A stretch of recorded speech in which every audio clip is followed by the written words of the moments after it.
Good evening, everyone. Good to see everybody this evening. And welcome to the City of Palm Coast City Council business meeting this evening. It's Tuesday, February the 6th, 2024. It is 6 p.m. and we are in the community wing of City Hall. So I would invite you all to please stand and join me in our Pledge of Allegiance. Following the pledge, you're welcome to remain standing for a moment of silence to reflect, meditate, pray, or pause for a moment. I pledge allegiance to the flag of the United States of America and to the republic for which it stands, one nation, under God, indivisible, with liberty and justice for all.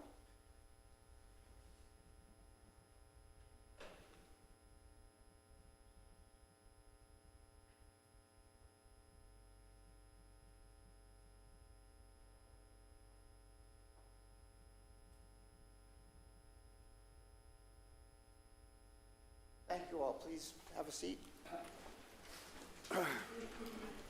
And if the clerk would call the roll, please. Mayor Alfin. Present. Vice Mayor Danko. Here. Councilmember Clufus. Present. Councilmember Pontieri. Present. And Councilmember Hyder is absent. Very good. On our new agenda, we will start off this evening with our proclamations, followed by a presentation.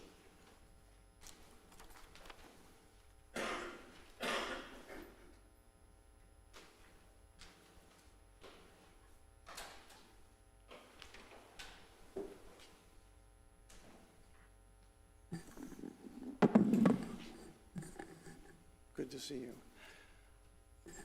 I read this proclamation earlier this evening, and it's a relatively short proclamation, but it has an awful lot to say, and in the spirit of our community, I hope you'll listen, and then Mr. McMillan will, I'm sure, have some comments, but the proclamation goes this way. Whereas the city of Palm Coast has grown by more than 15,000 residents in the past 4 years, and whereas those new residents are now our neighbors, and whereas longtime residents of the community were also once newcomers who appreciated being made to feel welcome, and whereas the Palm Coast Observer publishes community news every week about you, your neighbors, and your neighborhood to help the community get connected.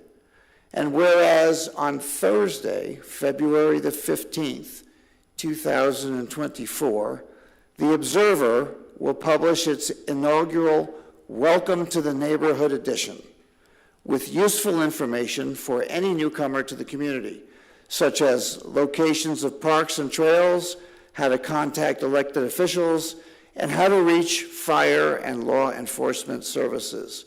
And whereas longtime residents may know of new neighbors with whom they could share the Welcome to the Neighborhood edition with a friendly smile, and could share the Welcome to the Neighborhood with a friendly smile, and whereas having good neighbors is part of what makes Palm Coast a wonderful place to live. Now, therefore, be it proclaimed by the Mayor and the City Council of the City of Palm Coast, Florida, that the week of February the 15th, 2024, be officially designated as Welcome to the Neighborhood Week. So, Brian, I hope you can elaborate on that. The sentiment is wonderful, so if you've got a few words to share, we'd appreciate it. Sure, just briefly, I bet a lot of people have had the same experience that I have, where you're driving home from work or you're taking a walk and you realize that that house nearby now has somebody living in it. And you think, well, I should probably introduce myself, be a good neighbor, but it's a little awkward sometimes, and you just say, well, I'll just wait for the right moment. Well, that's what this is designed to be, is to be the right moment. You can say, you pick up your copy of the Observer, you could go to that neighbor and say, I got this in the local newspaper, but it's really for you. Welcome to the neighborhood. And hopefully that increases some community spirit in the area. I know that growth is a very kind of difficult and divisive issue a lot of times, but hopefully once they're there, then being a good neighbor is not divisive. So that's the idea behind it. Very good, very nicely said. So let me present this proclamation to you, and we wish you the best of luck with this initiative, and hope that it is very successful for all of us. So, get a picture? Yeah.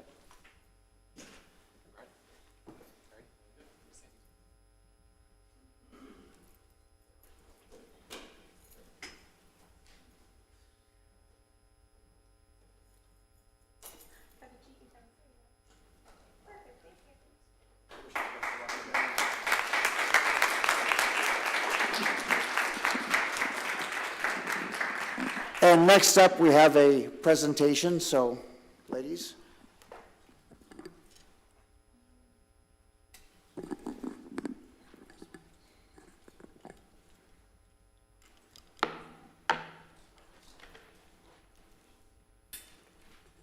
Thank you, Mayor, and good evening, Council and residents of Palm Coast. I am honored to be here. I am Carol Minnie. I'm the Urban Forester for the City of Palm Coast, and I'm also the coordinator of the Health and Safety Calendar Awards. It's a fabulous program, and I just can't be, I'm just honored to be able to do this and share and show you how wonderful and talented our children are here in the City of Palm Coast. So without further ado, also I'm sharing the stage here with Mr. Peter Roussel. He will be helping me to hand out the awards for our talented artists tonight.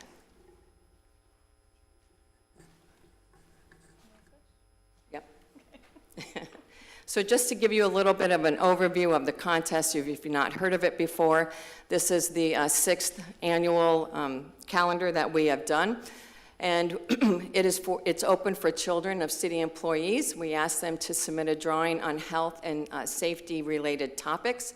Our age groups are 3 to 6, 7 to 10, 11 to 14, and 15 to 18. Our judging criteria is 40% for the originality and creativity, 10% for the aesthetic quality, 30% for the clarity of their message, and 20% for the adherence to the contest rules. So new this year to the awards is called our staff favorites. These are contestants that did drawings, that did receive points, but just missed getting an actual placement within the awards.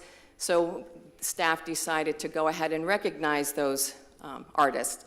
So first up will be Sophia Minnie. Yes, this is my little girl.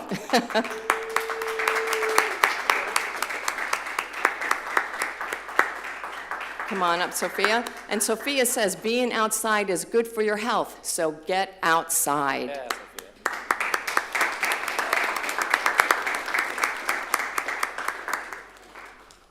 Thank you, Sophia. Next up is Maylee Miller, and she is the granddaughter of Lee Miller. He is our building and fire inspector. There you go. Thank you. Our next category is honorable mention. We will start out with Davis Pence. He is 7. The son of Angela Davis, and she's our multimedia associate in our communications and marketing.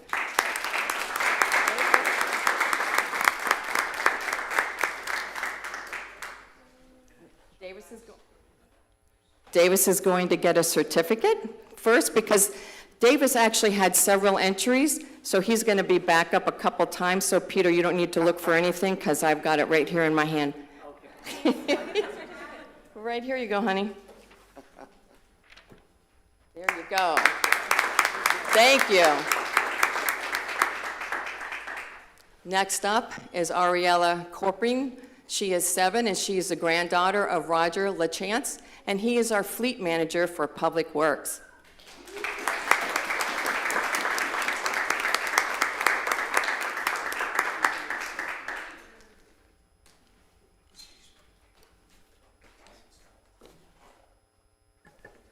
Saying one of the tags fell off of the on. Oh, okay. Thank you. All right, honey.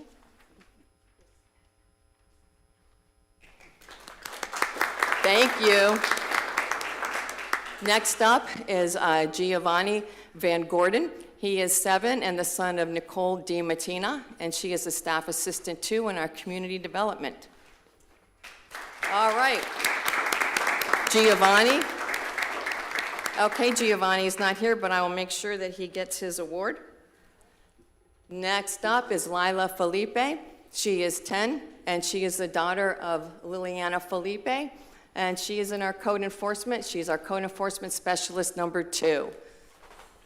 Okay. I'll make sure that Lila gets that. Next up, we have Alessandra Belgrove. She is 10, and she is the daughter of Oswald and Tiana Belgrove, and her father works in Public Works, and her mom now is in our Community Development Division in our tax department.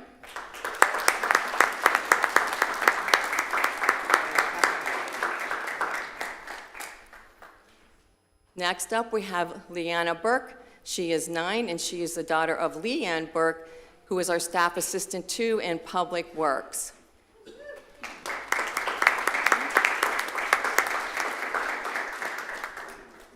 Next up, we have Harper Pence. He is age 10 and son of Angelina Davis.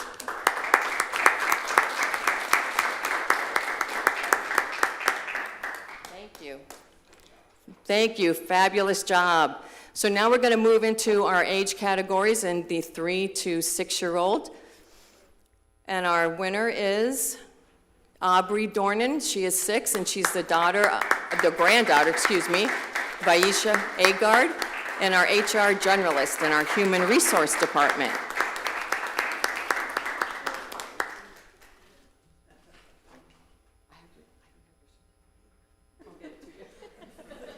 Whoops, okay. Now we're moving on to the 7 to 10-year-old winners. And we will start with our 3rd place winner, which is Viviana Tyner. She's age 9. She's the daughter of Ray Tyner. He is a Deputy Director of Community Development Division.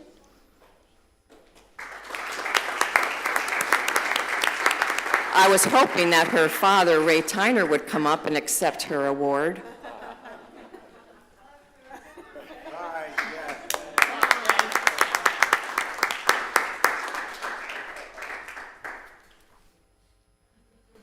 Good dad. That's right. Thank you.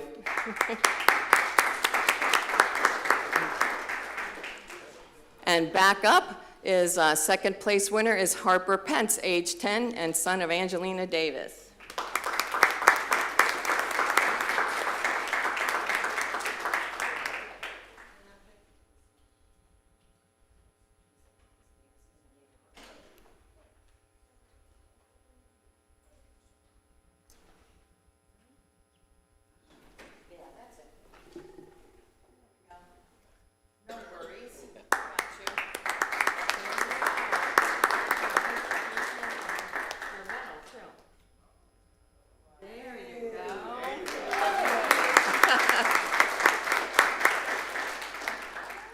And our 1st place winner in this category is Davis Pence, age 7. And you've already seen Davis, but come on up. Come on up, Davis.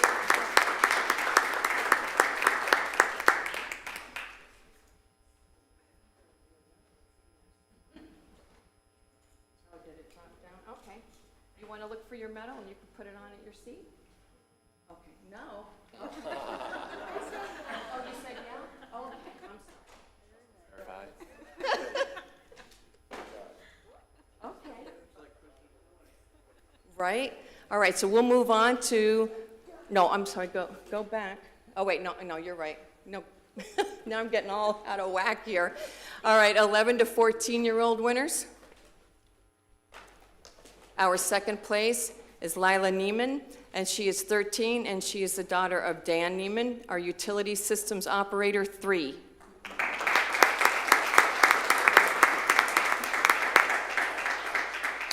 And then her sister won 1st place, and this is Lily. Yes, Lily Neiman. She's age 11, and she's the daughter of Dan Neiman, our Utility Systems Operator 3.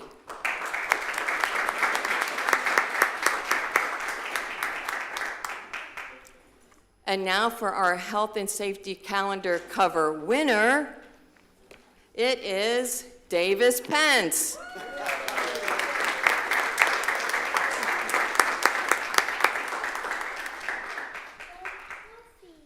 Yeah, so just so everyone can see, Davis is getting a fabulous plaque for your room. What do you think about that?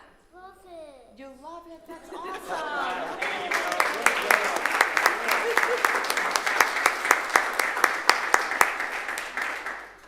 So thank you for allowing us to present these fabulous artistic children of city staff. I'm super excited to be here, and I hope that you all enjoyed that. Also, I want to let everyone know we do have copies of the calendar if you would like one. They're right at the door, and they are free. And you're going to bring everybody up? Yes, and everyone will come on up for our photo op.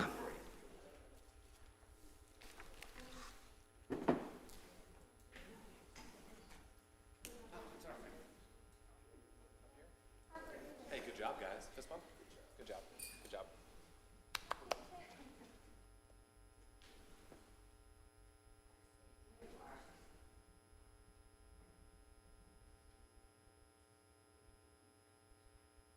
Are you ready? Smile right here. Smile. 1, 2, 3.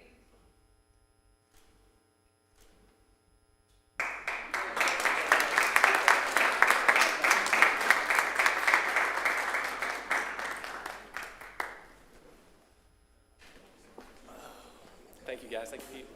Very nice. That's a peek at the future you just had before you. So we wish them very well and the best for the future. We'll now move to the public participation item on our agenda. In order for city staff to be able to respond to your questions or concerns, please fill out a comment card with your contact information. The comment cards can be found on the table near the agendas or available from the communications and marketing director seated in the back. Anyone wishing to speak may approach the podium, provide their name, and may speak for up to 3 minutes. Please direct all comments to the mayor. Be concise and to the point. Avoid delaying or interrupting the proceedings, and do not make any irrelevant, impertinent, or slanderous comments.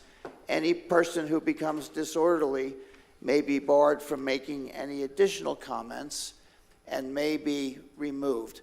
Just before we begin, City Manager, just for clarification, for agenda items, I think you have a couple of announcements on future agenda items. Good. Sure, thank you, Mayor. I actually have 3 updates Okay. on items that are going to come to City Council. Going to give a little bit of background too, if that's okay. At your last meeting, the January 16th business meeting, staff provided a comprehensive update on the infill lot program. And, some of the items that you asked for was to get more information about enforcement of codes, grant concepts, formation of an ad hoc advisory committee, and an update on inspection findings. Well, that's coming to you next week on Tuesday, just to give you an idea. And then also, before I forget, we're actually already implementing some of the technical manual changes, so that's actually happening independent of that meeting. 2 more items. The requested forensic audit presentation, we're out for bid this week on that to request for proposals. And finally, the utility rate study. When we came to City Council in November, you asked us to go and do some further analysis and look at the rates very closely, and we'll be back in front of you on the 20th. So that was, again, the utility rate study findings. So all of those items will appear on the agendas as you stated next week or the 2 weeks from now. Very Correct. good. Yes, Very good. Mayor. Thank you for the update. Of course. Thank you for your patience, please. You ready? Yes, sir. Okay. Good evening, Robert McDonald, Palm Coast. For those that may not be aware of it, this past Saturday, over 300 people participated in the Tunnel to Tower Run in memory of Stephen Stiller, New York City fireman, who, when he heard about the towers being struck, he tried to come back through the Brooklyn Battery Tunnel with his truck, and he couldn't. So he put on all his gear, and he ran 3.5 miles. Well, we had over 300 people in a cold February morning, but we did it. And at the end of the ceremonies, the city was gracious enough to award medals to different people for different things that they did during a run. Well, I was one of the medal winners, and I don't deserve the medal. So today, I brought the medal back to the city, and at this time, I know this person is not going to be cooperative, so we may have to get the Sheriff's Department to help me get him.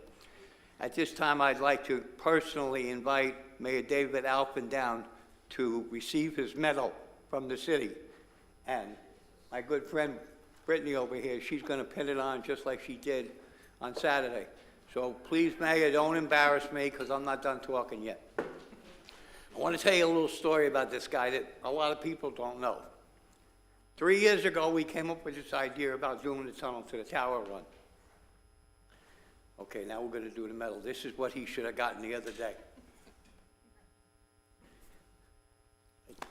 Stay healthy.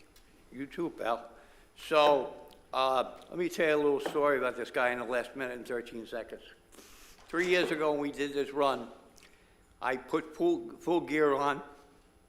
I brought my friend Walter with me, and he came up to me and he said, "I'm going to walk with you." He said, "You're going to walk with me?" I said, "I'm going to be awful slow." He said, "That's okay." He said, "But remember one thing." He said, "I may lead, but you may not follow, and I may follow, but you may not lead." And we walked side by side around the building. And when we got to the corner over here, I wasn't paying attention, and I tripped over the curb. Well, I went down like a ton of bricks. The first person to help me up was him. And he says to me, "I'm going to help you up." I said, "Where were you when I was falling down?" I said, "You didn't help me going down, now you want to help me going up." Last year, unfortunately, I couldn't make it because I made a monthly visit to Advent Health. But real quick, this year we did it, and he says to me, "You're not walking." I said, "Over my dead body, am I not walking?" So he walked step by step with me. And when we finished, he said, "We're going to do it again next year." So that's what we're going to do. But he deserves the medal a lot more than I did. So I'm glad he took it. Thank you, sir. Thank you. Is there another speaker that would like to address me at City Council at this time? Yes, sir.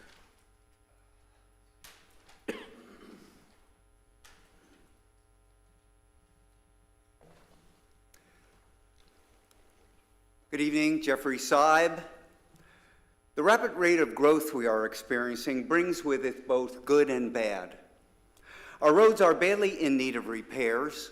The road widening projects have stalled, and innovative methods to reduce the flow of traffic on certain residential roadways, like Florida Park Drive, are going nowhere.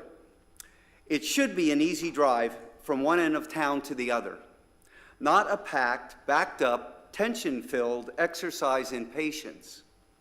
This can't be a controversial issue. Getting around town should be a relatively smooth sailing procedure, and that is a feature of a well-planned community. The citywide drainage problems we are experiencing now bode ill for the future. The number of residents with property flooding issues increases daily. As we go forward into an increasingly wetter and more crowded environment, we have to be prepared for all drainage situations. City staff needs to take the initiative on this. The entire city drainage system, composed of the swales, the larger collection ditches, the canals, and the rapidly disappearing wetlands, make up the water control system of Palm Coast. Each of these elements seem to be suffering from various degrees of inattention, beginning with the swales, which need major repairs. The city only protects to a minimal degree what they classify as high-quality wetlands, letting the rest be filled in. Any wetland can serve us as a flooding and storm surge reservoir. Nowhere in scientific literature do you read of a low-quality wetland. This is a business designation having nothing to do with science and may someday be seen as a big mistake. Here's my recommendation for properties flooded by the improper height of new home construction nearby or next door.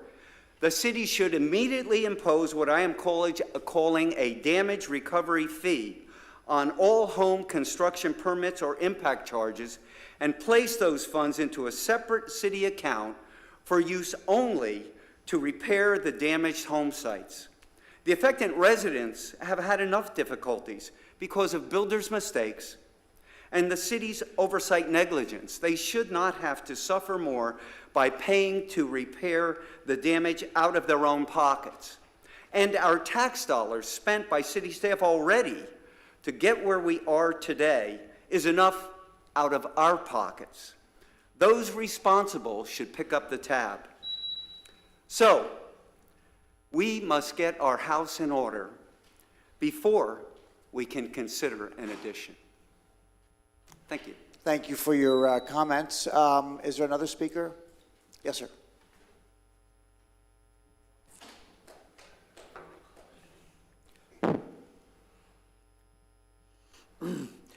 Good evening, everyone. My name's Ken McDowell. I live in the C-section.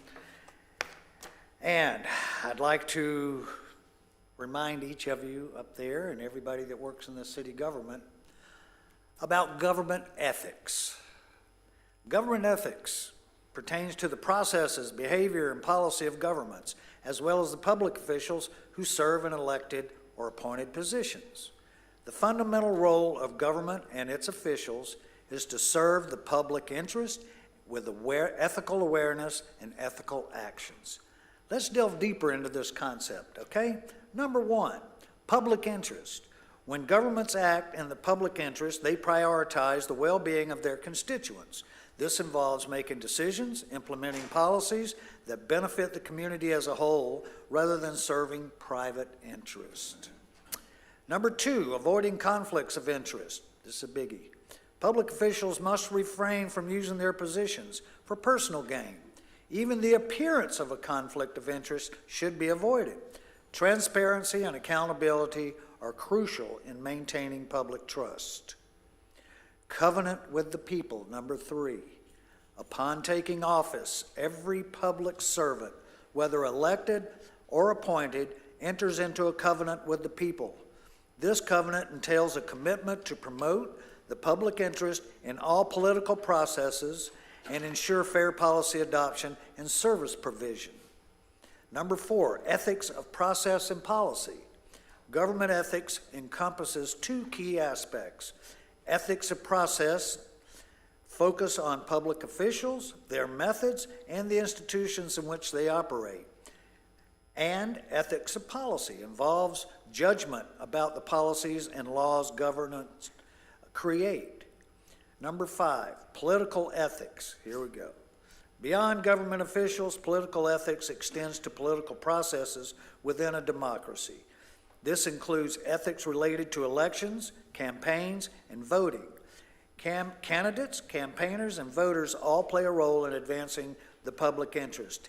In summary, government ethics is about acting responsibly, preserving institutional integrity, and ensuring the public service remains dedicated to the common good, which is us, the taxpayers that pay that 151% salary increase each of you voted in.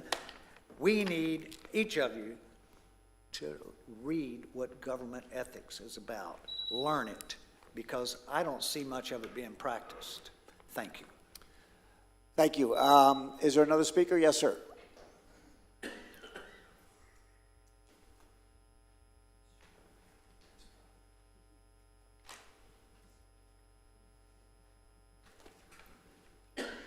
I have 3 items to discuss with this council. Please introduce yourself for Bruce the Stone, record. C-section, Cimarron. You guys, all of you, with second Teresa, I don't think Teresa was part of it. You, the people living in the B section and other sections, their water is flooding out like crazy. And then for the previous attorney to say, we can't take any responsibility. Then we go to the water hike proposal. $110 before you even turn your faucet on. $110.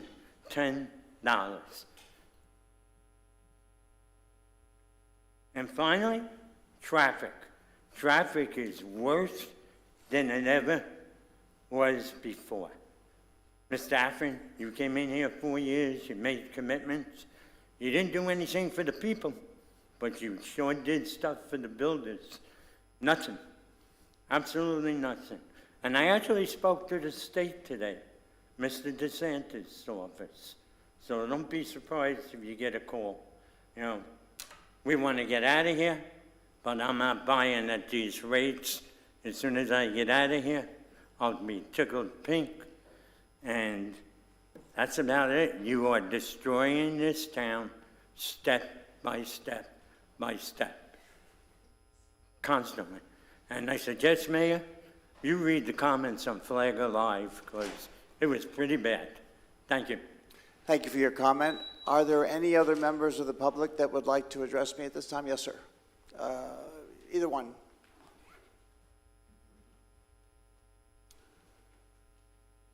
Hi, Joe Runak, 7 Courtney Court. I know you've all seen me here before. I just wanted to say with gratitude, frankly, that we did receive an email stating that the Diamond Communications cell phone tower application for special exception has been withdrawn. We do see this as a very positive thing. I especially wanted to say thank you to Irene Schaefer and Estelle Lenz. They've acted professionally throughout this year and a half, almost 2-year ordeal. I'm sure they didn't withdraw it of their own accord. There might be things the government did as far as this being an inappropriate item.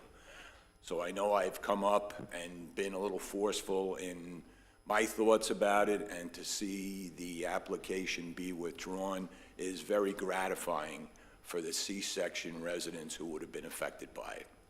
Thank you very much. Thank you for your comment. And next speaker, please.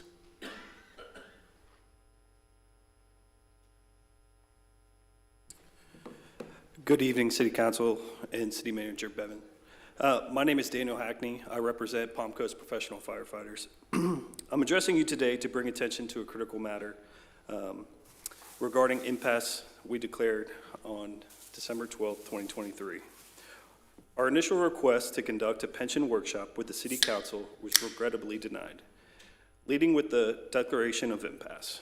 Despite efforts to resolve this matter, we find ourselves at impasse, with both the union and city administration agreeing to bypass the option of going before a special magistrate. We are eager to engage in a legislative body public impasse hearing. I'm here today to request your assistance on obtaining the necessary dates for the scheduling of the public impasse hearing. With knowledge that budget season is approaching. It is in the best interest of both parties to resolve this matter promptly, and your support in facilitating the scheduling process is crucial to achieving a fair and timely resolution. I appreciate your attention in this matter. Thank you. Thank you for your comment. City Manager, do you have a note for that? Very good. Yes, ma'am. My name is Celia Puglisi. I live here in Palm Coast since 1991.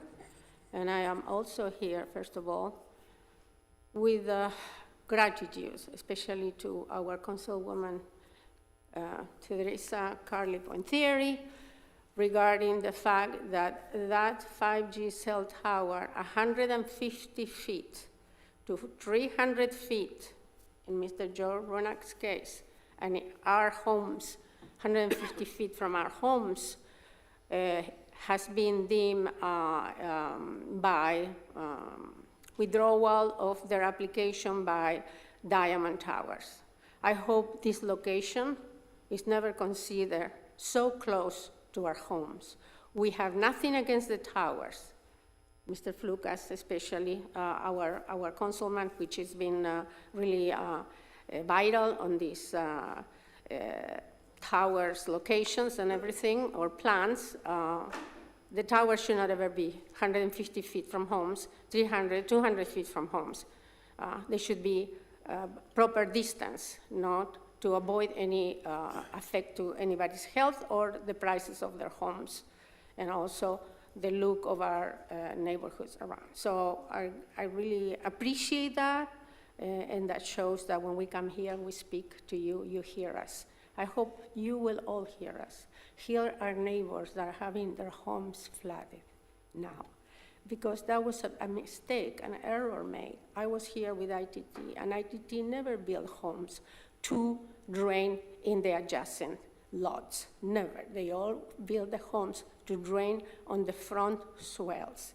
This is caused because these new homes are built higher, are allowed to build higher against our chapter, ordinance chapter 2415C, C through E. So you need to enforce. If you enforce, we'll have a better life. If you hear us, you will be here forever because we will re-elect you. You are likable people, all of you, including the mayor, I know so. But you need to hear us, the residents. If you hear us, things will be so much better. We don't ask for that much. We ask for only what really affects our quality of life. And we'll keep fighting because it works. We keep coming here and begging you, but please hear us. Thank you for your comment. Next speaker, please.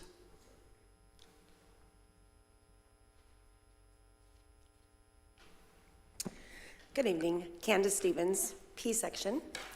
I too have a couple things to thank Teresa for. I do have a traffic study being done on my road for the speeding. They have the second, I guess, element of that going now.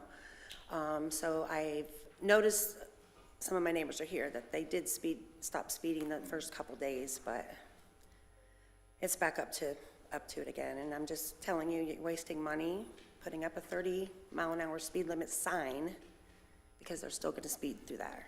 People are using Point Pleasant as a cut-through to avoid the end of Royal Palms and Belterre. And they're going to use the cut-through whether you guys put that extra turn lane in there or not, because they don't want to sit at the traffic light in the line of cars. So they're using it as a cut-through. There's been other cities that have put the speed humps in that have been successfully put in areas like ours. It doesn't hinder fire trucks. Somebody stopped me in the hall and said, oh, we can't put them in because it hinders fire trucks. Well, if you rode on one, it does not hinder a fire truck. Okay, it doesn't. And I'm not talking about the big dippy ones. I'm talking about the black ones that aren't so high. They're like plastic ones. If you look at other cities, you'll see that they've done that as well. So, on that. There is a lot of flags on my street. A neighbor's been calling me, asking me about that. There's 3 different colored of flags. There's green, red, and blue flags going down parts of Point Pleasant, and we were not notified why they are there. I'm hoping they're there because you guys are going to work on the swells, but nobody's really told us anything about that. So there should be kind of a notification system that you use, maybe by email or maybe by a little flyer that goes in or on the mailbox and around the front door to let us know what's going to be coming so we can be excited about it, first of all, and also know that it's coming. There's a lot of people in our city that really care about our city. I work with my hands, my head, and my heart every day, from the moment I walk in to the moment I leave. In fact, from the moment I open my eyes, because I do work on the city quite a bit before I'm at my real job. I'm earning a spot on the Citizens Advisory Board. There is a lot of emerging issues also that have been brought to my attention that I would like to bring to y'all's attention and continue moving forward and getting these issues fixed. You still need to come up with a plan to fix the people's yards that are damaged already. You have prevented a lot of people's homes from being damaged in the future because you are enacting the new building codes, which is appreciative by so many people you don't know. So I would like you, like me, when you make your decisions, instead of worrying about what the developers are going to say or how much money is going to be exchanged, to make your decisions with your hand, your head, and your heart, and you might actually have a chance of staying up there this year. Thank you for your comments. Are there any other, yes, sir?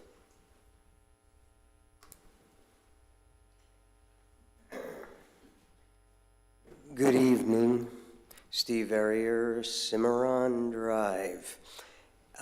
First, I want to go on record saying I oppose any increases to the water bill.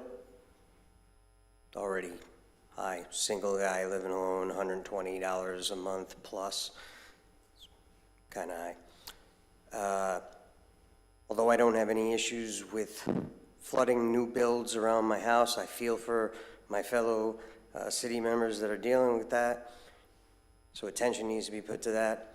And also in loving memory of Al Cryer, just a reminder on Cimarron Drive, there is excessive speeding and lack of sharing of the road to walkers and bicyclists. Thank you very much. Thank you for your comment. Are there any other? Yes, sir.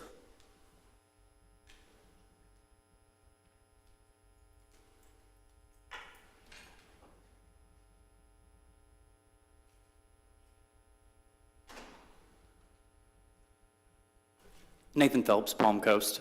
I'd like to start off by wishing everyone happy annual Chiefs Week. Sorry to everybody else.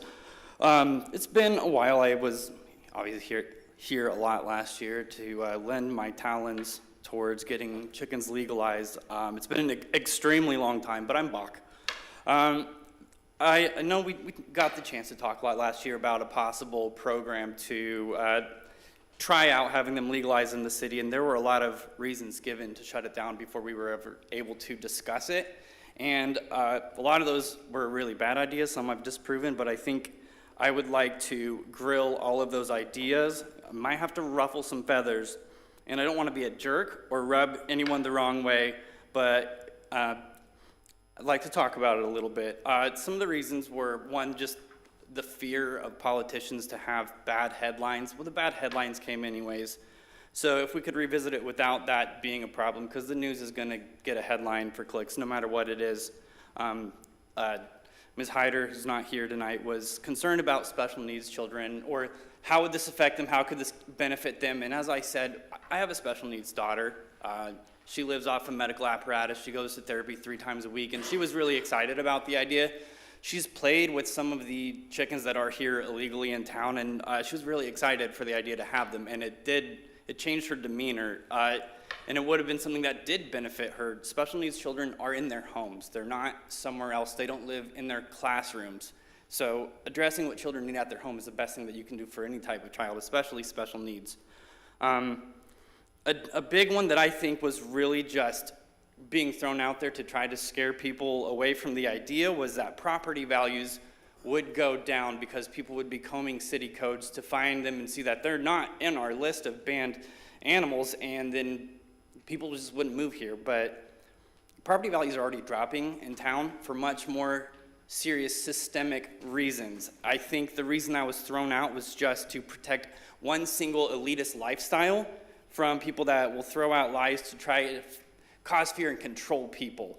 And there are a lot of different types of lifestyles that people choose just for their own hobbies. And we've proven that this isn't something that has a negative impact. I brought up articles that said, through studies and consulting with real estate agents, that's just not true. That's nothing that's ever come to fruition, that chickens drop property values. In fact, and they're becoming more and more common and desirable. It could make our town more desirable if it allowed for people to have a trending, homesteading, but very light, unintrusive type of lifestyle. We're not trying to get goats and horses in people's yards, just birds that allow people to have food if something goes bad, just a little bit of an amount. I might talk more on some of the issues that are dropping property values in our town later, but I'd love to revisit the topic of legalizing chickens. Thank you for your comments. Next speaker, please. Yes, ma'am.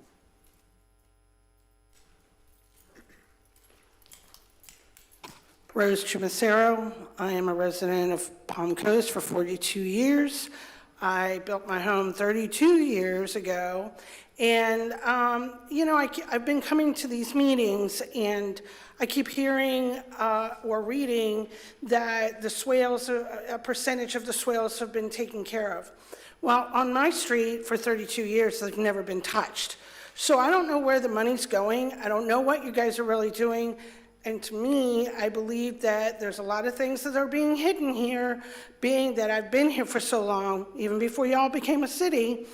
That's number one. Number two, before you guys can even ask for a water rate, I think this forensic audit needs to be really thought about seriously. We talked about it in 2003. It's now 2004. We keep hearing that you're either interviewing or seeing or proposal.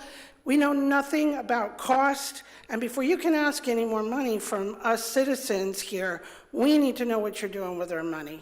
So this is very important to me, and I'm sure of residents here in Palm Coast. You need to be a little bit more transparent. Thank you. Thank you for your comment. Are there any other members of the public that would like to address me? Yes, sir.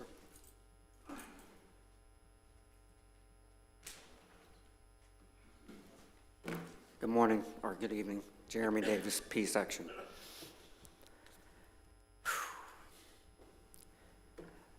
So I want to thank Teresa Pontieri for getting the builder to actually get a hold of me to try to resolve some problems that you guys signed off on. It's still apparent because the grader said the best thing to me. He can't make water go uphill. And I'm aware that probably none of you have been by my home. A couple of the candidates that are running have. I thank them for that. Unfortunately, there's nothing they can do. There's no guarantee that I'm gonna flood out. None of y'all can guarantee me that. The stupid swell system y'all have designed to put in there is nothing but over time is gonna erode away common sense. When you swore into the Navy, you swore to defend the Constitution, correct? Did you not, Mayor Alphen? This is the time for your comments, so please. Right. But just like you, I swore to that same oath. And in that oath, in our Constitution, we have the right to pursue for happiness. It's very common. And until y'all allowed this builder to elevate their home 4 feet higher than me, my pursuit of happiness has gone away. You have destroyed my wife's oasis. She now has no privacy from the new home, from the 2 windows that will look in onto our oasis, my wife's oasis.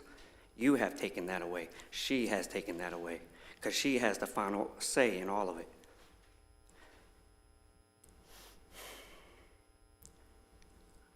You and I both know that what you have done to this city is wrong.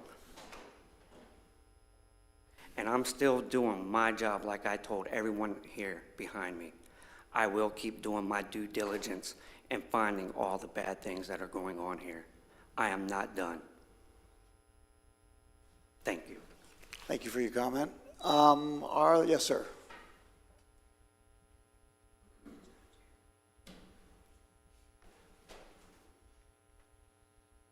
Steve Carr, Palm Coast. Thanks, Council Member Pontieri, for getting a street light fixed that was out for about 3 months. Really appreciate that. Also, I'd like to talk to you about Florida Park Drive. Florida Park Drive is a collector for the streets in the F section that attach to it. But it's been used as something much more dangerous in that it also now is being used as a collector for Palm Harbor Parkway, Palm Coast Parkway, and so it's not unusual for Florida Park Drive to have parkway volume traffic coming through it. The noise all night long is really bad, and a lot of times they're just speeding that wakes people up all times of the night and all. I don't know how you can fix it. I know that you're looking at it. Residents have in the past given solutions to the city council, different city council, not this one, and none of them were even taken seriously. And if we try to talk about a solution, it's ignored. It's ignored like we don't know what we're talking about. But when you have other sections of town using Palm Harbor as a collector and then Palm Harbor is using Florida Park as a collector, that traffic just grows and grows. So as traffic is growing on Palm Coast Parkway and Palm Harbor Parkway, traffic through Florida Park Drive is growing. And it's grown really to, it's almost unbearable for residents to get a good night's rest. The noise is terrific. Also, there's scientific studies that tell you that the constant traffic noise will harm a child's cognitive development. They won't be able to concentrate. They'll lose the ability to concentrate also in classrooms. So let's do something for the children and the elderly and the rest of the residents on Florida Park Drive. Thank you. Thank you for your comment. Are there any other speakers that would like to comment at this time? Yes, ma'am.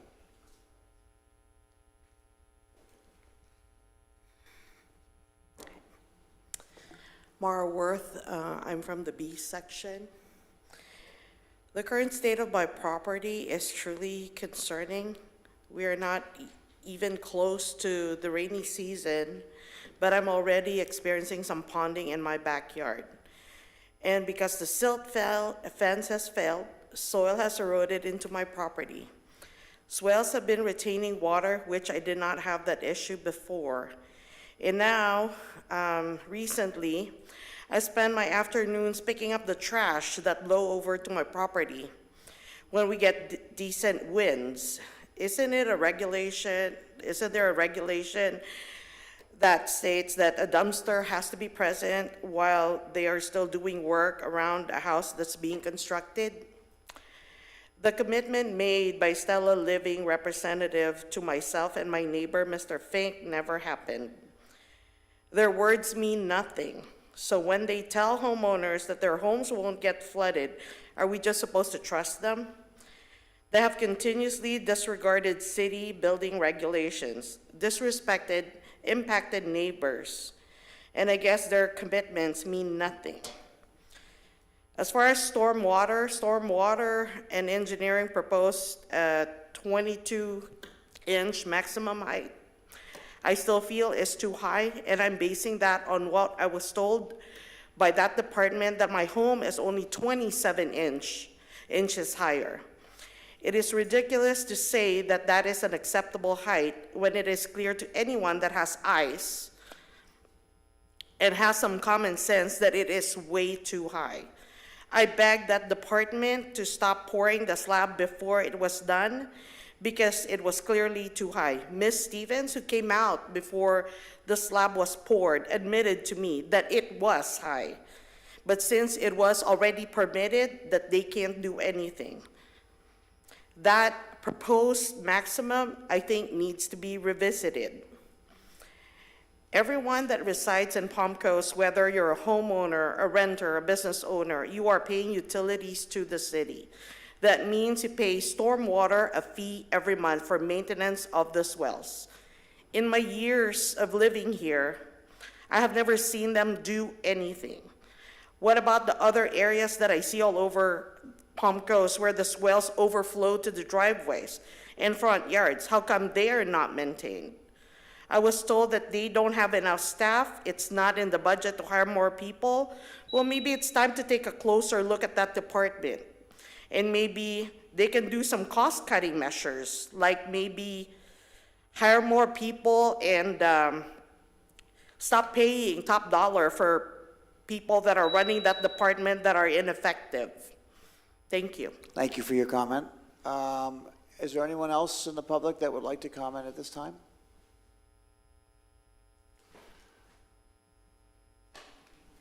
Sir, I think you've already had your 3 minutes. Different topic.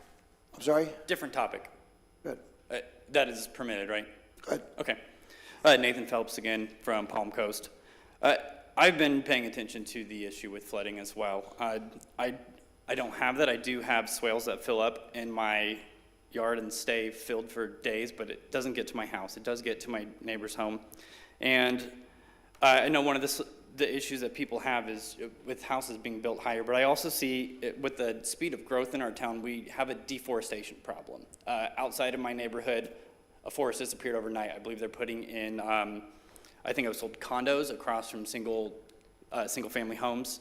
And as far as water control goes, the most natural way to do that is trees and native grass.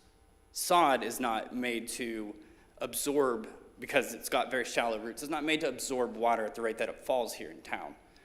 So the more trees we remove, the less water control we have. Even for people that don't have houses uphill from them, it still will become a problem. The swales will get more and more full because water's not supposed to just run off and go somewhere else. Naturally, comes down, gets absorbed, and nourishes all of the natural resources we have, the trees, the grass, all the things that actually make this town beautiful, besides just the appeal of the town itself. I loved driving down Belterre and seeing all the trees there. Now I know that overnight any thousands of trees could disappear overnight and get turned into condos. And this is also becoming a problem that we are increasing our supply faster than we have the demand for it. As Ms. Pontieri pointed out later in the year last year, houses are selling under asking price. I know this because I got my house under asking price. I checked in on Zillow, and it's also now estimated at a lower value than I bought it at 2 years ago. This is a problem. For the citizens, we need to make sure that there is demand for when they need to sell their homes. People here know that have had their houses flooded, they possibly have an unsellable home. And now they would also have to compete with a new build. That decreases the value in their homes. If you're responsible and you care about this town, you make sure that the people sell their houses when they need to. Or if someone passes away in town, now they'll have possibly a son or daughter or whoever now owns the home, doesn't want to live there, also can't sell it because they're competing with new builds and might have a water damaged home. To be responsible, to care about this town, we do need to slow it down. We do need to not just care about our political donors, but we also need to care about the people that live here, that need to have a normal life. Bunnell's property values drop slower than Palm Coast. This is an oversaturated market, and it doesn't have the demand for the supply that we are constantly increasing. I think we need to consider this for flooded and non-flooded homes. Thank you. Thank you for your comment. Are there any other members of the public that would like to address me and City Council at this time?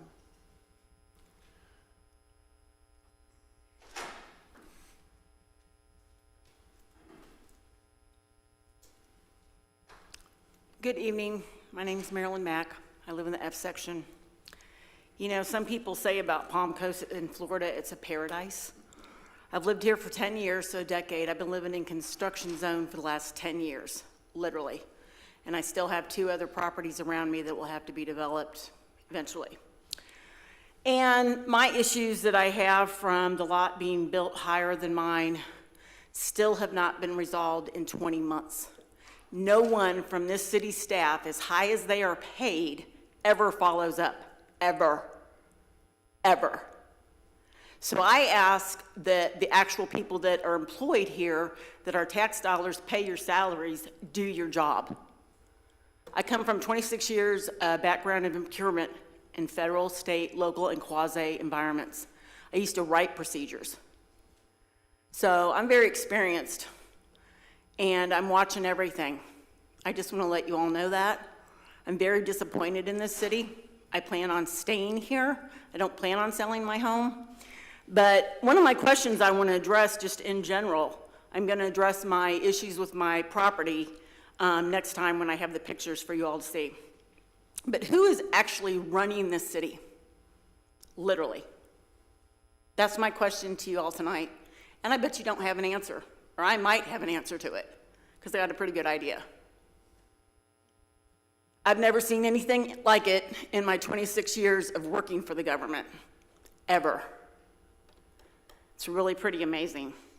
One of the things I wanted to suggest, is pretty common sense and logical, would help me a lot, is when you're getting ready to have a lot cleared where they're going to do a new build, notify the residents that surround that area, the people that are right next to it. I was not notified. I'll just one day, they're tearing down all the trees. And I have my daughter coming because I was gonna have another surgery, and she had 2 dogs, and I couldn't have it open, so I had to put up a temporary fence for that. So, I mean, it creates a lot of issues for somebody that's already living there, regardless if you all know that or not. And as far as medals and a little show tonight, your medals and your actual legacy for this city council, and all of the staff that are highly paid here, your legacy is going to be, we caused man-made flooding. People lost their homes, or our homes got devalued because of people knowing about that here. That's not going to work too well. And you're also going to be known for, oh, we have the highest utility bill in any surrounding area. And I'm astounded. Another 24% this year, and then you want to have another 75% total by 2029? What? Who can afford that? Really? So y'all really need to tighten things up and realize why you're here. Thank you. Thank you for your comment. Is this a comment for a different issue? I have a different subject this time. Candace Stevens, P section. We do pay high salaries here, almost half of what the President of the United States makes, actually. Do you have to have a CO to move into a house? Does anybody know what that is? A certificate of occupancy? You have to have that to have bodies and furniture move into a home. 2 of my people aren't here tonight because one of them's really upset, so emotionally sick that they can't leave. They've always been here to these meetings. You've got people living on Praver Lane in the homes that's flooded. One of my executive members of my group, they're living there. City hasn't even signed off on it yet, and there's people living there. I was told, and I called and notified immediately the same day that the moving truck was there. Nothing, they're still living there. They're still living there. And I think it would be beneficial, so everybody's not so suspicious, I would like to publicly ask how much money was received in this county, in this city, for the stormwater, for infrastructure, specifically for the stormwater infrastructure. How much money total in grants and money we've paid have you received this year in total? And then I want to know how much of it you spent, and I want to know where it was spent. Because I'll bet you most of it was spent on the west side of US 1, and I don't live there. Neither do most of us out here. It's not fair to take my money to develop new parts of the city that you guys want to invest in. You need to shine the pretty pitting you have in the middle, which is the inner. I live 2 miles from here. The middle part of the city is your jewel. We're the ones that tell people about Palm Coast. We're the ones that bring them here, not these little ceremonies that you do, sir. We bring people here by what we tell them about what it's like here. And my opinion of how it's like here has changed dramatically since you took office. I've also lived in a construction zone over half of the time I've been in my dream home. So I would like to publicly ask for those monies. How much did you get? How much have you spent? And where'd you spend it? And I'd also like to know when my swale on Point Pleasant was cleaned out last. I'd like the exact date for that also. Please and thank you. Thank you for your comment. Any other members of the public? Seeing no one come forward, I'll close public comment at this time. City council members, any Just a comment? question about the request from the president of the Firemen's Union. I assume, have you already discussed this with them, or I think they're asking for a workshop or something on this issue? I'm just wondering where we're at with that. Sure. So the next step for our staff is to secure approval for additional funding for actuarial services. So that's going to be coming to City Council relatively soon. Now, we're in a sensitive state, right? So I'll just leave it with that. All right, but I just want to, I'm just curious, they're asking just to have a moment in front of us to present their side of this story. Is that what we're doing? I'd just like to know where we're at. Yeah, there was the special magistrate process was waived at that point. An impasse hearing is required pursuant to the collective bargaining statute before the city council. So the statutory process is going to make its way to the city council. It's not a workshop, it's going to be an impasse hearing in accordance with the collective bargaining act. And as the manager indicated, there's an issue regarding the actuarial services that are needed to prepare and present Okay. before the council. Can you define the period of time, describe what we're Yeah. under now, just so That it's was clear? my next question. Yeah, okay. So an impasse hearing under the collective bargaining act requires that when that hearing occurs, the city council has to be impartial and consider management's position regarding the collective bargaining issue and the union's position regarding the collective bargaining issue. And then pursuant to law, it's going to be the city council's decision on that issue that's outstanding. And I assume we do that in the sunshine? That is going to be done at an open public meeting, and it will be presented by union representatives as well as management. So any time frame on when this may come before council? Either one of you guys. We do not have a date certain yet, because we do not have approval for the next step from city council, and that will take a period of time to complete that next phase of services. So we could expect that request back to us in We're looking at March. March?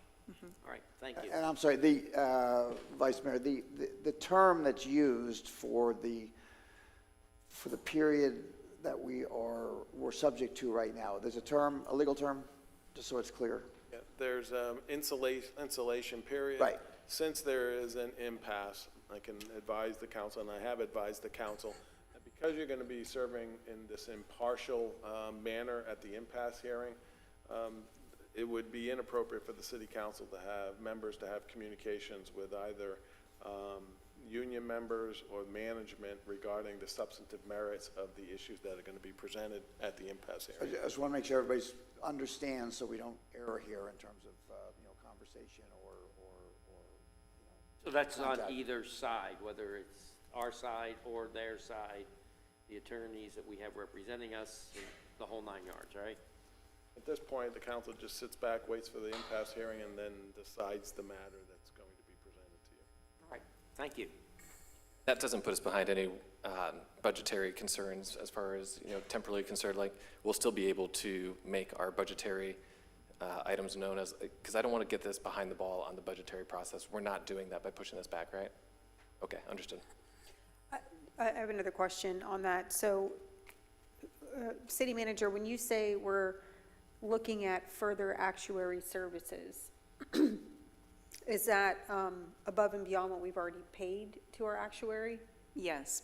And I'm sorry, I don't mean to interrupt, but I just want to make sure that we're not going off the Yeah. track here. Are we allowed to discuss? I mean, that's a relatively fair question, but the presentation that management will make will be made at the impasse hearing. So, my understanding is additional appropriations required by council to have the actuarial do the work necessary to make that presentation. So you're fully informed of their position. And at that impasse hearing, will we be able to hear from the union's actuary as well? Oh, absolutely. Okay. Hear from both the union side and management side. And I assume we can question both sides too? Absolutely.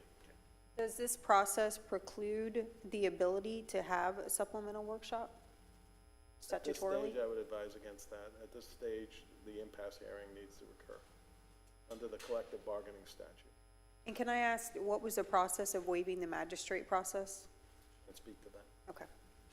So having a workshop you're advising against, but it's not something that's illegal.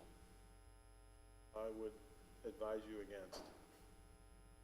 Right now, there's a statutory process, and there must be an impasse hearing pursuant to the statutory process. It's going to be on the substantive nature of the issue that's at impasse for the council to decide. I would highly recommend that you follow the statutory process. The last question I have is when the actuary proposals are before us, does that have to occur at a business meeting, City Manager? It's a resolution, yes. It is, okay. All right, thank you. I have other comments, but I don't want to step on your No, toes. go You're ahead, good? please. Oh, okay, thank you.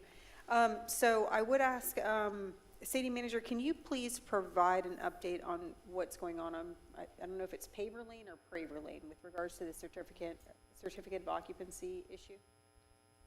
I know that I've been provided updates, but that specific factor I don't have available at my fingertips. I don't know if staff would be able to fill in any blanks specific to your question. Okay. Jason, I see you coming up. He's going to walk a little slow tonight, so just give him a little bit of time.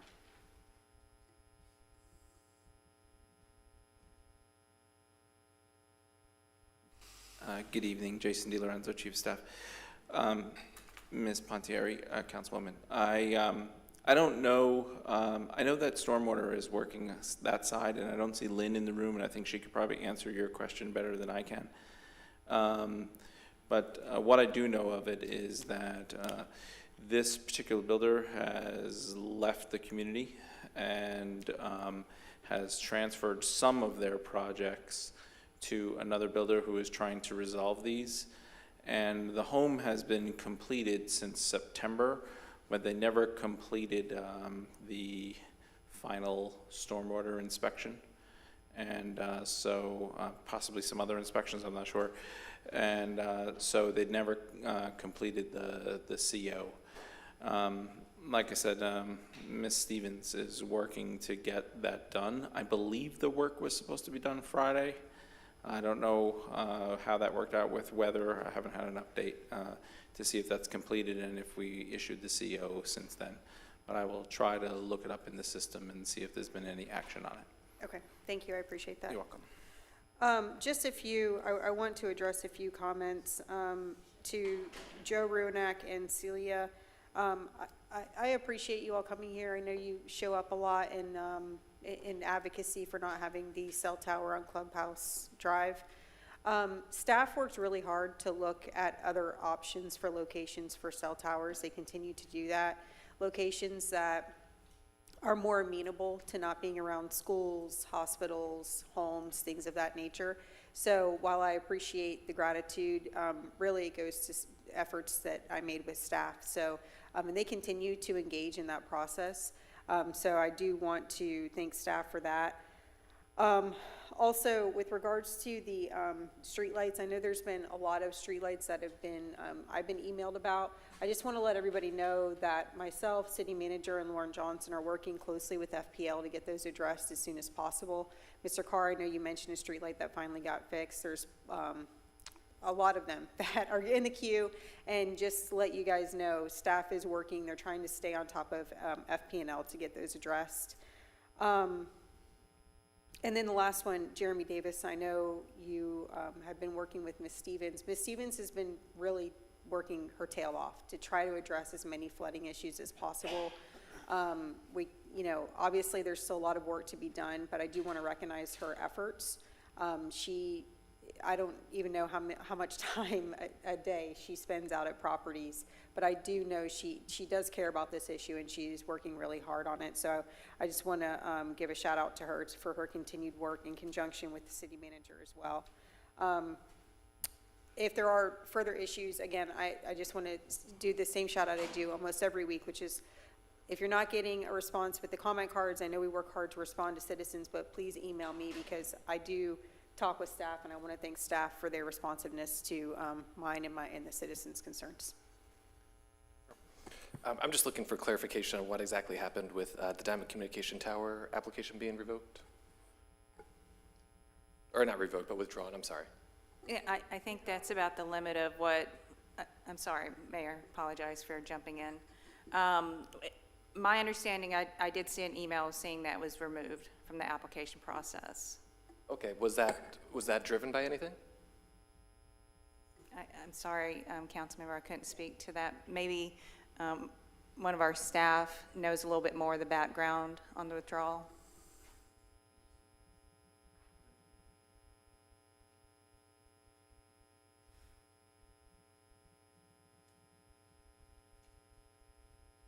The walking's better than sitting. I just conferred with Mr. Tyner that they just removed it. They didn't want to pursue it anymore. Understood. And Gotcha. I was just confused. It seemed like Councilwoman Pontieri was alluding that you had been working with staff and they had withdrawn the application? No, what I was pointing out is that I hear the concerns of the residents, and we're looking for alternative locations for cell towers that do not impede and that shouldn't result in the same concerns that they had about Clubhouse Drive. Okay, understood, which is still part of the wireless master plan. Okay, understood. I was misunderstood that I thought that there was communications that drove that withdrawal of the application, but that doesn't seem to be the case. No, I would maybe just remind you that you put a 6-month, City Council, you put a 6-month time limit on the lease returning, and that date, I believe, was coming up on February 21st, so I don't know if that had something to do with it or not. Okay, got it. Perfect. Thank you. That's all. Good. Okay, very good. So with that, we'll move to agenda item letter F, which is, I need a motion, I'm asking for a motion to approve the minutes of City Council meeting January the 16th, 2024. It was a business meeting. I'll make that motion. Vice Mayor's made a motion to approve. Can I have a second? Seconded. Second has been made by Councilman Clufus. All in favor, please signify by saying aye. Aye. Are there any opposed? The Mr. motion Clerk, have the passes count. unanimously. Thank you. We now move to agenda letter G, which are ordinances of the second read. And Counselor, if you could put G4 in the record for us, please. Okay, this is ordinance expanding the boundaries of the Landings Community Development District, CDD, application number 5560.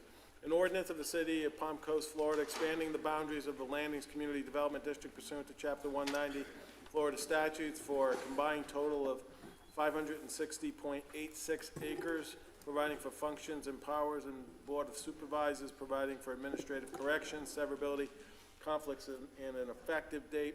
This petition to expand is a legislative matter for the City Council to consider.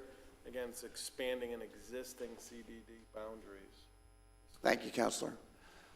Presentation, Mr. Tyner? Yeah, Mayor, Fong Nguyen will have a brief Very good. presentation for the second read. Please proceed. Thank you, Mayor, and good evening, council members. Fong Nguyen, Community Development Department. This is the second hearing for the request to amend the Landings Community Development District boundaries. And here's the depiction of the area, the Landing CDD and the CDD expansion boundary. It's located just north of Seminole Woods, east of US 1 and south of Citation Boulevard.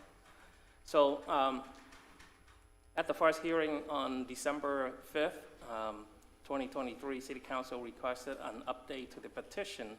The city staff received an updated petition from the applicant.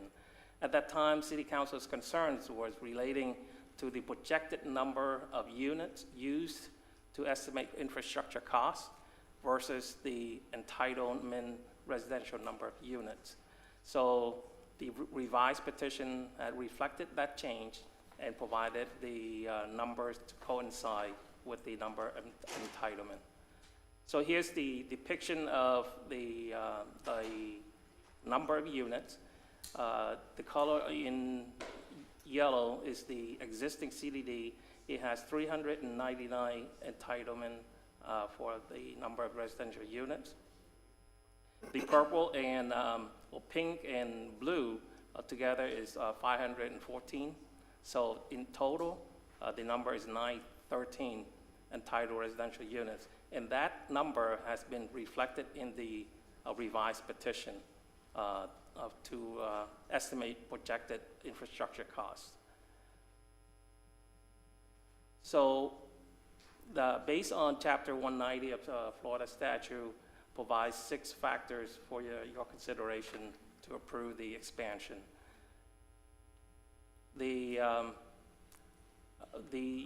After review of the 6 factors, staff finds that the Landing CDD boundary expansion met all 6 factors in terms of substance and intent consistent with Chapter 190.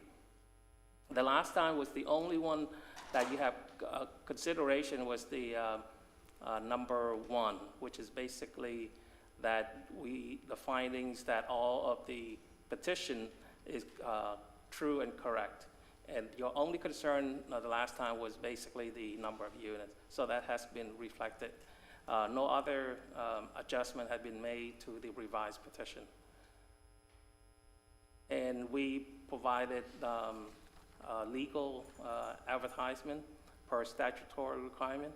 And at this time, planning staff recommends that City Council determine the Landings Community Development District boundary expansion petition is in compliance with Florida Statutes Chapter 190 and the city's comprehensive plan, and approve the ordinance to amend the boundaries of the Landings Community Development District application number 5560. An applicant is present and available for questions. Is there a presentation from the applicant? Okay, so let's go to City Council first. Questions? I have nothing, second read, nothing really, yeah. I have nothing. No, I just want to thank staff for updating the I guess, application that we're looking at and approving today to reflect the correct number of units. So thanks for the transparency on that. I appreciate that. And could you just very, very briefly, for the public's benefit, describe the benefits of the CDD?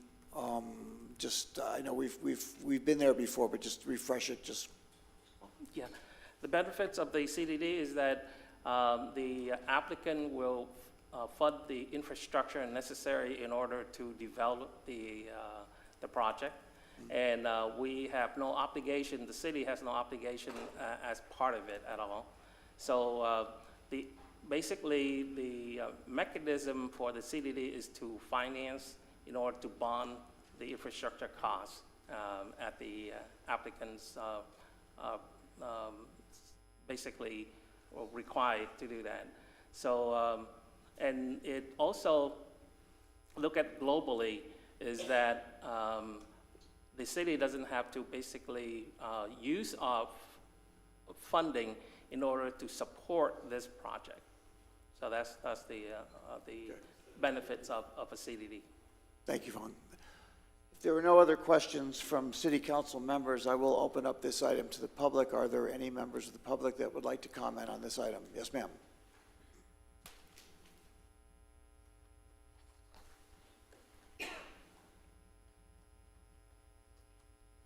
Hi, my name is Leslie Johnson, and I live in the P section. I have a couple of questions about the CDD. Number one, will the residents stay within the CDD boundaries? Because once they leave the CDD, they're using the infrastructure of the city, yeah? They're looking at using the roads. They are looking at traffic and other concerns excuse me, that the rest of the city has. So I'm just kind of curious if the CDD residents will be staying completely contained once they move in. Because otherwise they're still using the infrastructure of the city and paying only for the infrastructure of the CDD. And that's why I'm asking that question. Also, one of the factors that has to be met is the traffic study. I understand one was been done, and I read the agenda on that. So my question again on that is, when was the traffic study done? And where? So thank you very much. Thank you for your comment. Are there any? Yes, ma'am. Celia Puglisi, I agree with the prior resident, and it will be of very informative to the residents, if it's not against the law or against Florida statute, that when we have this type of large developments, you know, CDD and everything else with their own CD, it would be interesting to find out what is the type of impact fees that we are receiving for the services that the city is to provide outside the CDD, because we have to connect them to our infrastructure.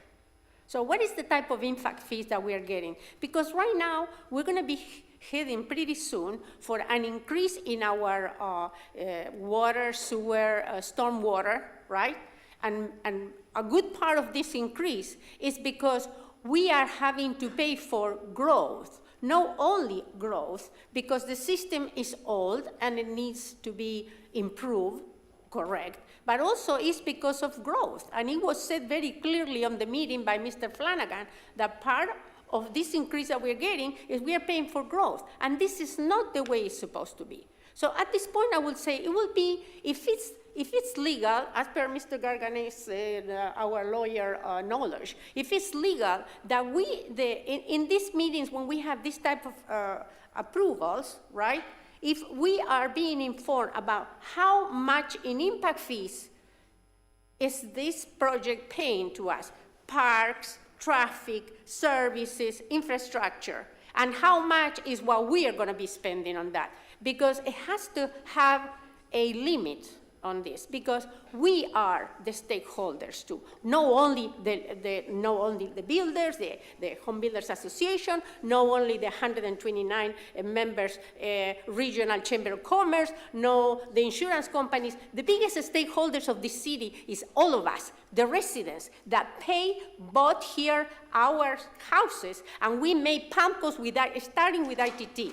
If it wouldn't be for all of us stakeholders buying homes in this city, which we are the most important, then none of these quote-unquote stakeholders will exist. No chamber, no Home Builders Association, nobody. You need to hear us. And maybe it will be interesting from now on to learn that how much impact fees these big developments pay to us versus what we are supposed to spend to connect them. Because I know how much connection I pay on my home to the sewer, water, all the infrastructure that I needed on my home from the city. I know how much it's, but we never know how much they contribute. Thank you so very much. Thank you for your comment. Any other members of the public want to address this item at this time?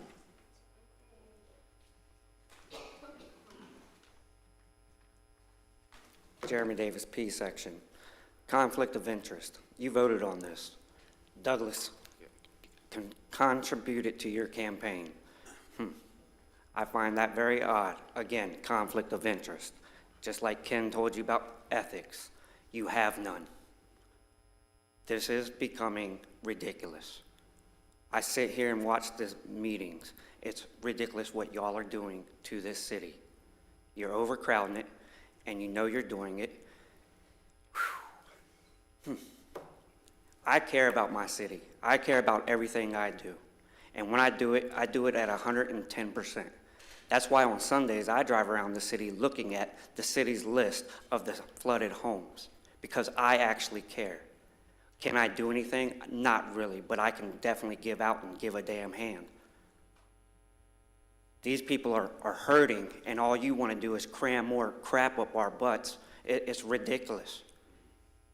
We can see where the money is going. I don't even need to talk to you no more. Thank you for your comment. Are there any other members of the public that would like to comment on this agenda item at this time? Seeing no one come forward, I'll close public comment. Back to the dais. Any final comments or questions from City Council? Can staff just advise us of the impact fee issue? Yeah, I think what some of our citizens too were talking about is that's the beauty of a CDD. And I think, with this development, the infrastructure such as the roads, the stormwater, the parks that are going to be constructed in there are going to be funded by this quasi-CDD that will have a board, and no taxpayers' money will go to that. This process is setting up this CDD for a financial mechanism to help fund and pay for these from a private side. A CDD will then be set up, and maybe they'll, the city will not have any obligation to these roads or maintaining these parks in their future, or the stormwater systems of the future. The impact fees, once the CDD is set up, and then the subdivision plans come in, or site plans, or what have you, that's when we do a traffic analysis. This is a little bit separate now. There's no site plan. This is not a site plan. This is not the subdivision process. But soon as that process comes in, our traffic engineer will make sure that their traffic engineer is following the appropriate methodology that is being utilized to make sure that our level of service, our roadways are being satisfied. So that will happen during the site plan or subdivision process. We require that in our code. And then what, excuse me, what impact fees are paid? And when- Impact fees, back to impact fees, they will work with the school, Flagler Schools, and will have to pay Flagler Schools a certain impact fee per unit. Transportation impact fees will be collected per unit. There are utility fees that would also be collected for the development itself. So those impact fees are collected, even fire impact fees, the county public safety will be paid as well. Do you know the total price for maybe per unit? Mayor, City Council, they'll pay the same impact fees as every other house will have to pay. Thank you. And if I can have just one more moment, Mayor, there seemed to be confusion about that they get contained in the CDD. These are regular residents of the city. This is an additional layer of government. The homeowners in that community are subjecting themselves to, and but they will pay the same tax rate as every other resident, and obviously have the ability to roam freely within the city. Mayor and City Council, may I? Yeah, I want to talk a little bit briefly about impact fees for our residents to understand. Impact fees are designed to be collected in order to provide infrastructure for future developments. So that's why only new developments are being assessed with impact fees. So it's important that the impact fees is correctly assessed based on the projected costs that we have to provide. So all the infrastructure that we need to provide, we need to have to project it correctly. So that's the reason for impact fees. So another thing is that we look at traffic. So traffic is basically related to the premise of traffic is that if there is available capacity, we would allow future development to develop when the roadway is congested or over the adopted level of service. Then we have another statutory requirement is called proportionate fair share. So they have to pay the proportionate fair share of the added capacity in order for them to move forward. And that's at the discretion of City Council. Yeah. So, Councilwoman, the answer, I think, to your question was that the impact fees are the same regardless of whether you are living within the CDD or outside the CDD. Yeah, and I just didn't want to confuse with that long explanation. No.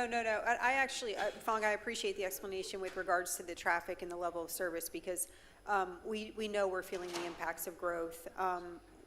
I look forward to the next step in this so that we can make sure we're keeping that level of service with our roads, making sure that whatever needs to be done from a staff analysis standpoint is done at the right time in the process. Good. So back to the agenda item. So if there are no additional questions of the applicant or staff, I would ask for a motion. Well, I would also just like to add that I think additional clarification into transparency for what kind of impact fees we're collecting isn't a bad idea, and I think it might suffice for some of the residents who are a little more concerned about seeing the actual impact dollar-wise that they're contributing to the community. So I don't think that's a bad thing at all.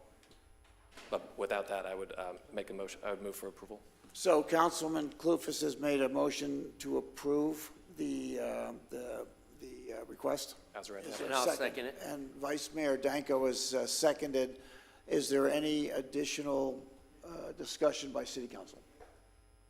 Seeing none, let me have a roll call vote, please. Vice Mayor Danko? Yes. Councilmember Clufus? Aye. Councilmember Pontieri? Yes. Mayor Alfin? Yes. The motion passes unanimously. So we move now to agenda item G5. Counselor, if you would put that on the record for us, please. This is second and final reading of an ordinance, second amendment and restated town center at Palm Coast Plan Unit Development, PUD. Development Agreement, DA. An ordinance of the City Council of the City of Palm Coast, Florida, approving the second amended and restated development agreement for the Town Center of Palm Coast Plan Unit Development, PUD, amending Table 6.3 to permit fee simple townhomes in areas of the Town Center PUD, add data center as a permitted use in the town service and town business area, adding guidelines, criteria, and incentives for developing mixed-use buildings in the urban core area, permit fences, permit fences or walls up to 8 feet under certain conditions, and housekeeping amendments, providing for legislative findings, intent, providing for conflicts, providing for severability, and providing an effective date. And this is stated as a quasi-judicial matter. Thank you, Counselor. City Council, have you had any outside ex parte? No. No, nor have I. No. So we have not. Okay, thank you. Mayor, City Council, this item was heard at your January 16, 2024 business meeting. And the item, there was a suggestion to make a minor change within section 6.4 of the PUD development agreement. And that was to clarify that a conversion of the non-residential to residential units can only be utilized within the urban core areas of town center. Remember, that was to benefit for mixed-use buildings only. So we did add that language within the urban core areas of town center within the section 6.4. So we made that change, and we're here to answer any questions. And the applicant is also here as well for any further questions, but we're ready to take action.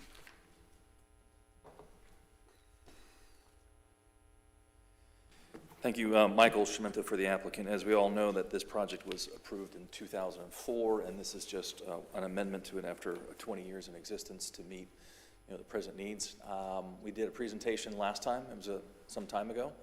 We're willing to answer any questions that you may have, but the intent of this amendment is to, again, promote mixed-use buildings in the urban core, which are basically from Publix all the way down the main drag, all the way to the other roundabout where the hospital is on that end, and to infill that area with commercial and residential mixed-use buildings. Later this month, I think you can see one of those projects will hopefully be coming to you for approval. There'll be a 204-unit building with about 40,000 square feet of commercial right on the corner of Bulldog Drive and Central.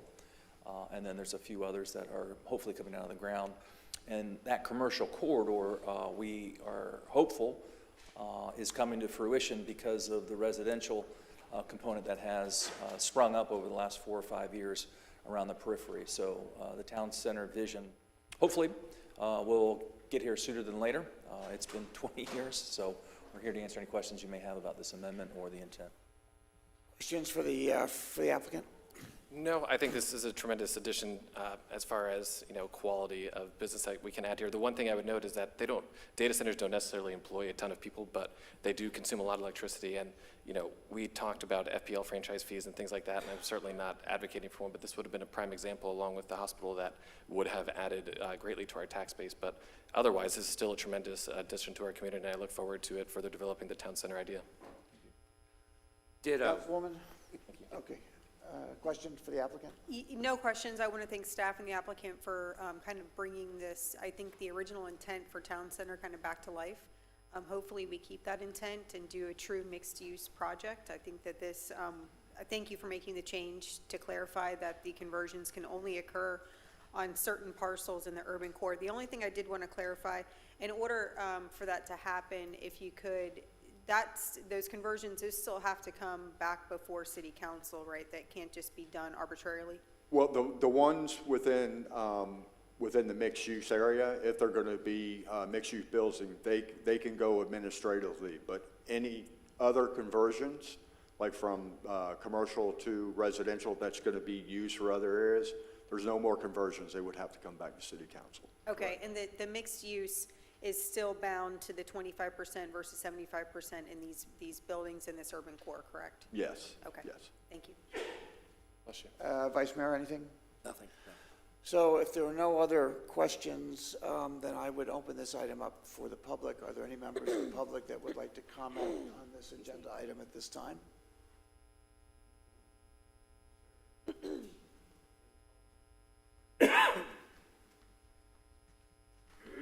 Again, I just want to bring it up, a conflict of interest. Just Jeremy Davis, P section. Again, Douglas Properties is the developer for this, and they, again, contributed to your campaign, and you're voting on it. So, that's all. Thank you for your comment. Anyone else from the public? Yes, ma'am.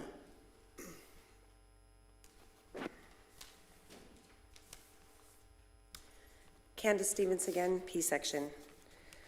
I look at all these CDDs, Board of Supervisors that run them.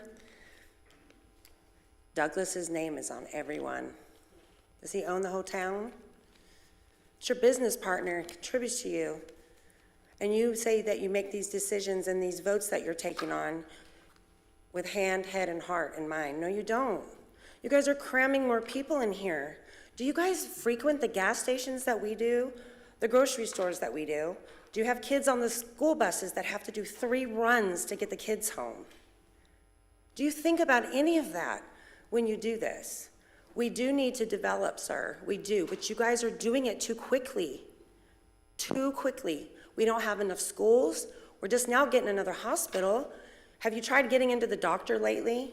If you just move here and you're trying to get into a doctor, you're lucky if you can get in 6 months. You're lucky. There's a lot of people here that use a lot of different kinds of doctors. We don't have the infrastructure for you guys to keep bringing more and more thousands of people in here. Do you guys frequent the same areas of town that I do? Or do you live behind a gate somewhere and have a maid and a butler and have somebody do your shopping for you and fill your cars up with gas for you? Because if you don't,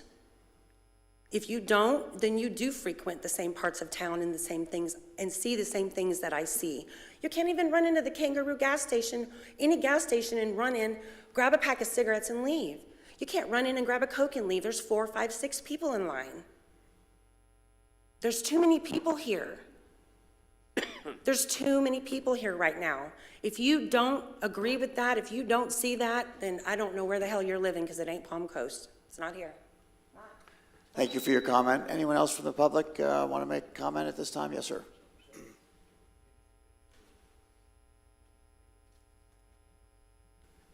Nathan Phelps, Palm Coast.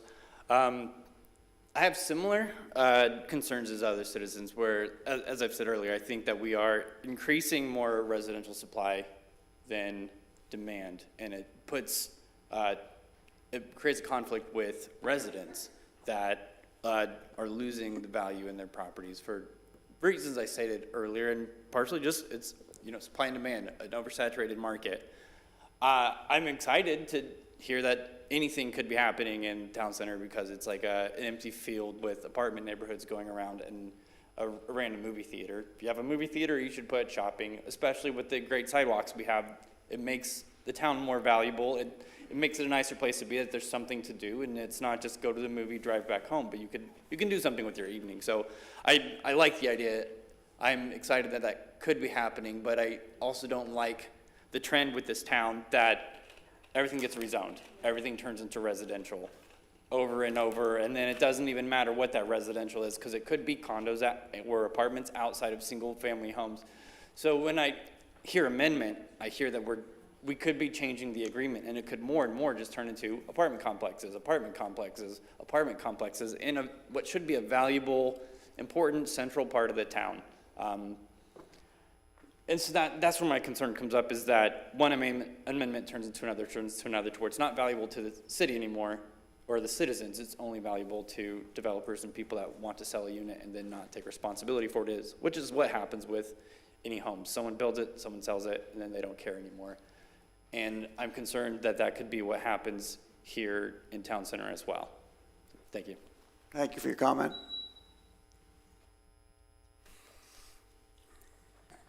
Celia Puglisi, we envision a town center mix of businesses, places for gatherings, and also multi-families, probably apartments, condos, that type of thing. But lately we only see just condominiums being built, just high-rises, and that's the only thing we see built. What happened with the Mednex under Mayor Holland, where I think the city contributed $1.2 million to the Florida University that was going to set up here that beautiful training center for our medical students, nursing and whatever. Whatever happened with that? We contributed with our taxes to that Mednex. I want to know where we stand with that. We have a different mayor now, I know, but we need to follow up on those investments of our monies. And that was supposed to be a beautiful building. We got a copy on the media, and we contributed with our taxpayers, and where it is now. But now we are getting more residential, because what I hear is just to convert from mixed, but from commercial to residential. So we're getting a lot of residential, and where are our shopping areas on the town center? Also, I know the city owns like 20 lots that they bought for very cheap behind the AK Tower, tire there. The city owns those lots, and now we are hearing from Tallahassee that with this new bill they're gonna be able to get all these homeless out of the streets. So we're gonna throw them in the ocean.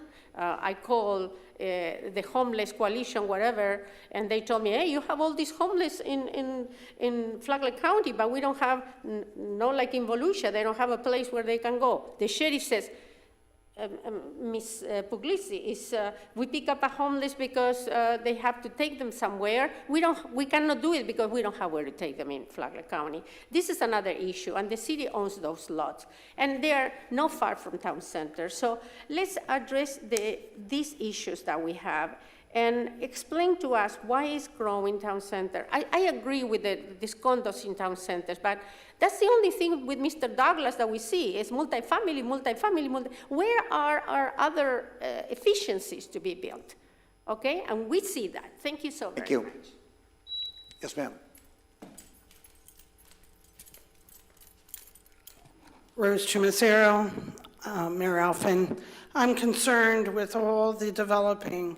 I read an article, not just but a couple of days ago, that our city and county are one of the highest in unemployment here in the state of Florida. You keep bringing these houses and families here into this county, and we don't have enough work for these families. They have to go to Orlando, Jacksonville, Daytona, and all these other places. When are we going to support this city with valuable, high-paying jobs? You know, working at a convenience store, it's not going to get it for these families. With our water going up, all these fees going up, we need to reevaluate and think, what are we going to do for this city and for these people that are coming here? They're being lied to. You know, they think that they're going to have jobs here, and they don't. So this needs to really be thought out. Thank you for your comment. Any other members of the public? Yes.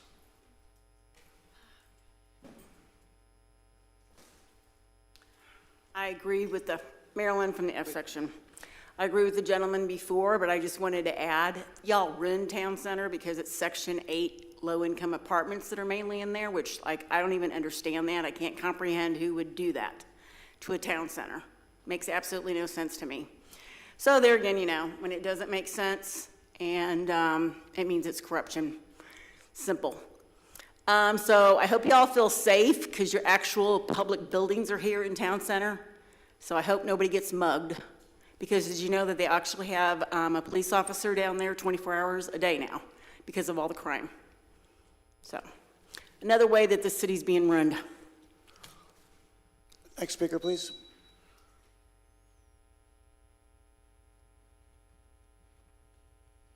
Hi, I'm Leslie Johnson again from P section. I am doing a lot of learning, and thank you for helping to educate me on the CDD's information. One of the things that I understand about Town Center is that the developer is Jeff Douglas Properties and such like that. Is it appropriate for Mr. Douglas and his associates to be seated on the board of supervisors? I don't know how that works, but I'd really like to know more about that and why the developer would be on the CDD Board of Supervisors. And I'm also finding that to be the case in a number of CDDs. So thank you. Thank you for your comment. Anyone else from the public want to comment on this agenda item at this time?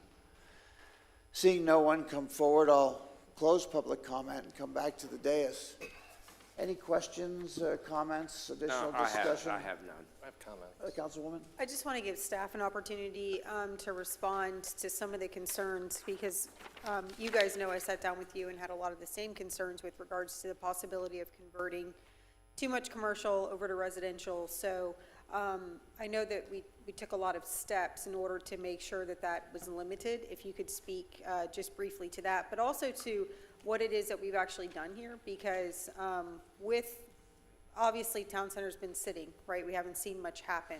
It's been stagnant, unfortunately, for quite some time. But the changes that we've made don't allow for this development. Is that correct? I mean, this was already in place. Yeah. So if you can just clarify that, because I do think that there's just some misunderstanding, and I want to make sure, again, that we're providing transparency. Okay. Well, first, as we talked about before, the conversion itself, the DRI, Development of Regional Impact, it's another document that allowed for conversions. And conversions, as long as it doesn't impact the transportation network. So that's very limited within the DRI. So part of this amendment allows for non-retail commercial, a certain percentage at, because there's over 1 million square feet of that in excess, where they can convert some residential units that can be utilized within the urban core area.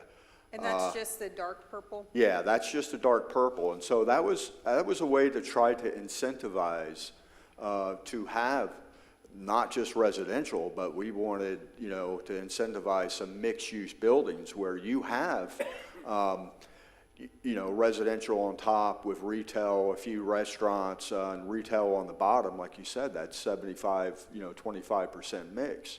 And, someone had mentioned in the audience about the, University of North Florida and Jacksonville University. They're still alive and well in Town Center. And then when you think about, having some mixed-use corridors in our downtown core, that maybe, we can actually have some student housing possibly that can walk to school and have some amenities and shops right there. So it all really gears toward and I think you said it, Councilmember Pontieri, you said bringing back that vision of that original Town Center, and I think this is a big start of it. I mean, you have the development of Town Center where, the perimeter commercial was developed first, and a lot of people don't know that, like, your Target Plaza, your Publix on Belterre, your medical facilities that are here in Town Center, that's all part of Town Center. That was developed. They were developing on the outside. Yes, there's a mix of uses within the internal core of Town Center where you have single-family homes, you have, kind of attached, single-family attached, you have, apartment complexes, you have a whole mix of uses, and we have that. And now it's a good sign that I think Mr. Shabento had mentioned that soon you'll be seeing a mixed-use building that's going to be right downtown the core. We're actually going to have some retail, and so I think that's kind of the next step. And like you said, I think the vision is starting to happen with Town Center. Okay, thank you for that. Yep. Yep. Thank you very much for the presentation. I just wanted to note a couple of things. The simulations lab money that we had funded, the $1.1 million match for the simulation lab, they did complete that simulations lab back in January 2022 is when we did the tour, which was phenomenal. But that's also, kind of going into the bigger picture, talking about our local economy. The new hospital on Palm Coast Parkway, 600 new jobs there. Unfortunately, I was there because of my dad this past couple of weeks, but they're trying to get doctors, they're trying to get jobs. And then if you come to Town Center during the day, you will see how many nurses and future doctors walking around the lake. I mean, it's a prevalent thing. The Town Center is occupied by students, and they're here, and this is the kind of workflow that we were hoping to provide for our community through that foresight back, since 2016 now. So I just wanted to make sure that, we kind of highlight the things that we have been able to accomplish here and those high-paying, career-sustaining jobs that we have brought to Palm Coast. Thank you, Councilman. Anyone else? I have nothing. I'll make the motion to approve. Vice Mayor has made a motion to approve. May I have a second? Seconded. A second from Councilman Clufus. Roll call, please. Vice Mayor Danko? Yes. Councilmember Clufus? Aye. Councilmember Pontieri? Yes. Mayor Alvin? Yes. The motion passes unanimously. We now move to Section H, which is ordinances of the first read. Councilor, if you would go ahead and bring in number This is an ordinance amendment to Unified Land Development Code. First reading, an ordinance of the City Council of the City of Palm Coast, Florida, amending Chapter 4 Conditions for Limited Specific Uses and Activities, Section 4.01, Accessory Structures, subsection 4.01.05, Residential Docking Facilities along saltwater and freshwater canals and intercoastal waterways as applicable of the Unified Development Code of the City of Palm Coast to create a registration process for floating vessels, platforms, providing for severability, codification, conflicts, and an effective date. This is a legislative matter, Mr. Mayor. Thank you, Counselor. Who's going to deliver the presentation? I am. Please Good proceed. Okay. Good evening, Mayor, City Council, Barbara Grossman, Code Enforcement Manager, and I'm joined by Tracy Doak, Zoning Supervisor. In front of you is the latest version of an ordinance as amended by our city attorneys. Barbara, do me a favor, just bring the mic a little bit closer so that the folks online can hear better. Thank you. I'll blast them away. Tonight, we will be discussing the changes brought forth under Section 403.813 Florida statutes necessitating the change to the Unified Land Development Code, Chapter 4, relating to floating vessel platform requirements as staff's recommendation. Florida Statutes 403.813 1S 2023 provides that where the owner of a floating vessel platform self-certifies compliance with the exemption criteria statutory enumerated in Florida Statutes 403.813 1S, a local government may require a one-time registration for the floating vessel platform to ensure compliance with ordinances, codes, state delegated or state mandated plans or programs or regulations relating to building and zoning. An amendment was necessary due to state statute changes to the City of Palm Coast Ordinance Number 2009.26, codified as Chapter 4, Conditions of Limited you guys got me up late tonight. Sorry about that. Specific uses and activities. Section 4.01, accessory structure, subdivision 401.05, residential docking facilities along saltwater and freshwater canals and intercoastal waterway as applicable. Of the Unified Land Development Code of the City of Palm Coast, Florida Code, in order to provide an updated registration process for floating vessel platforms is necessary. In addition, a license agreement will be required as the city is the owner of the majority of the canals within the city. A license agreement is issued by the city for those canals owned by the city and details the setback requirements and dimensional zoning requirements in allowance for the floating vessel to be in the city property with a hold harmless clause included. We will get into that more when we get into the license agreement a little bit later in the presentation. The city is updating the ordinance for safety measures as well as bringing the city's code in compliance with state statutes. By state statutes, it is the city's duty to protect the residents and those that travel the navigable waterways and to protect and preserve the riparian rights of those adjacent property owners throughout the city-owned canals. The city is proposing to keep the dimensional standards the same as those of ITT deed restrictions. This will allow for the use of the canals by residents for ingress and egress from their properties in a safe and navigable manner. We will get into this further in the presentation as it continues. The language added for clarity is in Section 401.05, residential docking facilities along saltwater and freshwater canals and intercoastal waterways as applicable. Freshwater canal residential docking facilities. Floating docks and floating vessel platforms are not permitted on freshwater canals. This is a picture of a stationary dock which is allowable in a lake or freshwater canal within the city approval through a permit and license agreement. The definition of floating vessel platform is defined as a docking structure regulated by Florida Statute 403.813 1S, which must float at all times in the water for the sole purpose of supporting a vessel so that the vessel is out of the water when not in use. The new requirement added for the floating vessel platform may be used in conjunction with permanent docking structures. whether used in conjunction with the permanent docking structure or used separately from the permanent docking structure, floating vessel platforms must meet the criteria established herein and requirements of the Florida Statute 403.813 as may be amended. Floating vessel platforms maintain a 10-foot setback from the property lines of the upland lot or parcel and may be moored perpendicular or parallel to the property line, must be fully contained within the area allowed by the license agreement. Modified setbacks may be granted by the land use administrator based upon the lot size, location, easements, existing structures, adjacent riparian rights to access and navigation.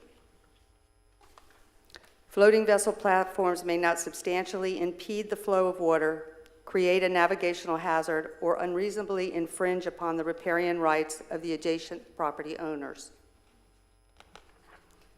Prior to installing a floating vessel platform, a property owner must complete a one-time City of Palm Coast floating vessel platform registration form.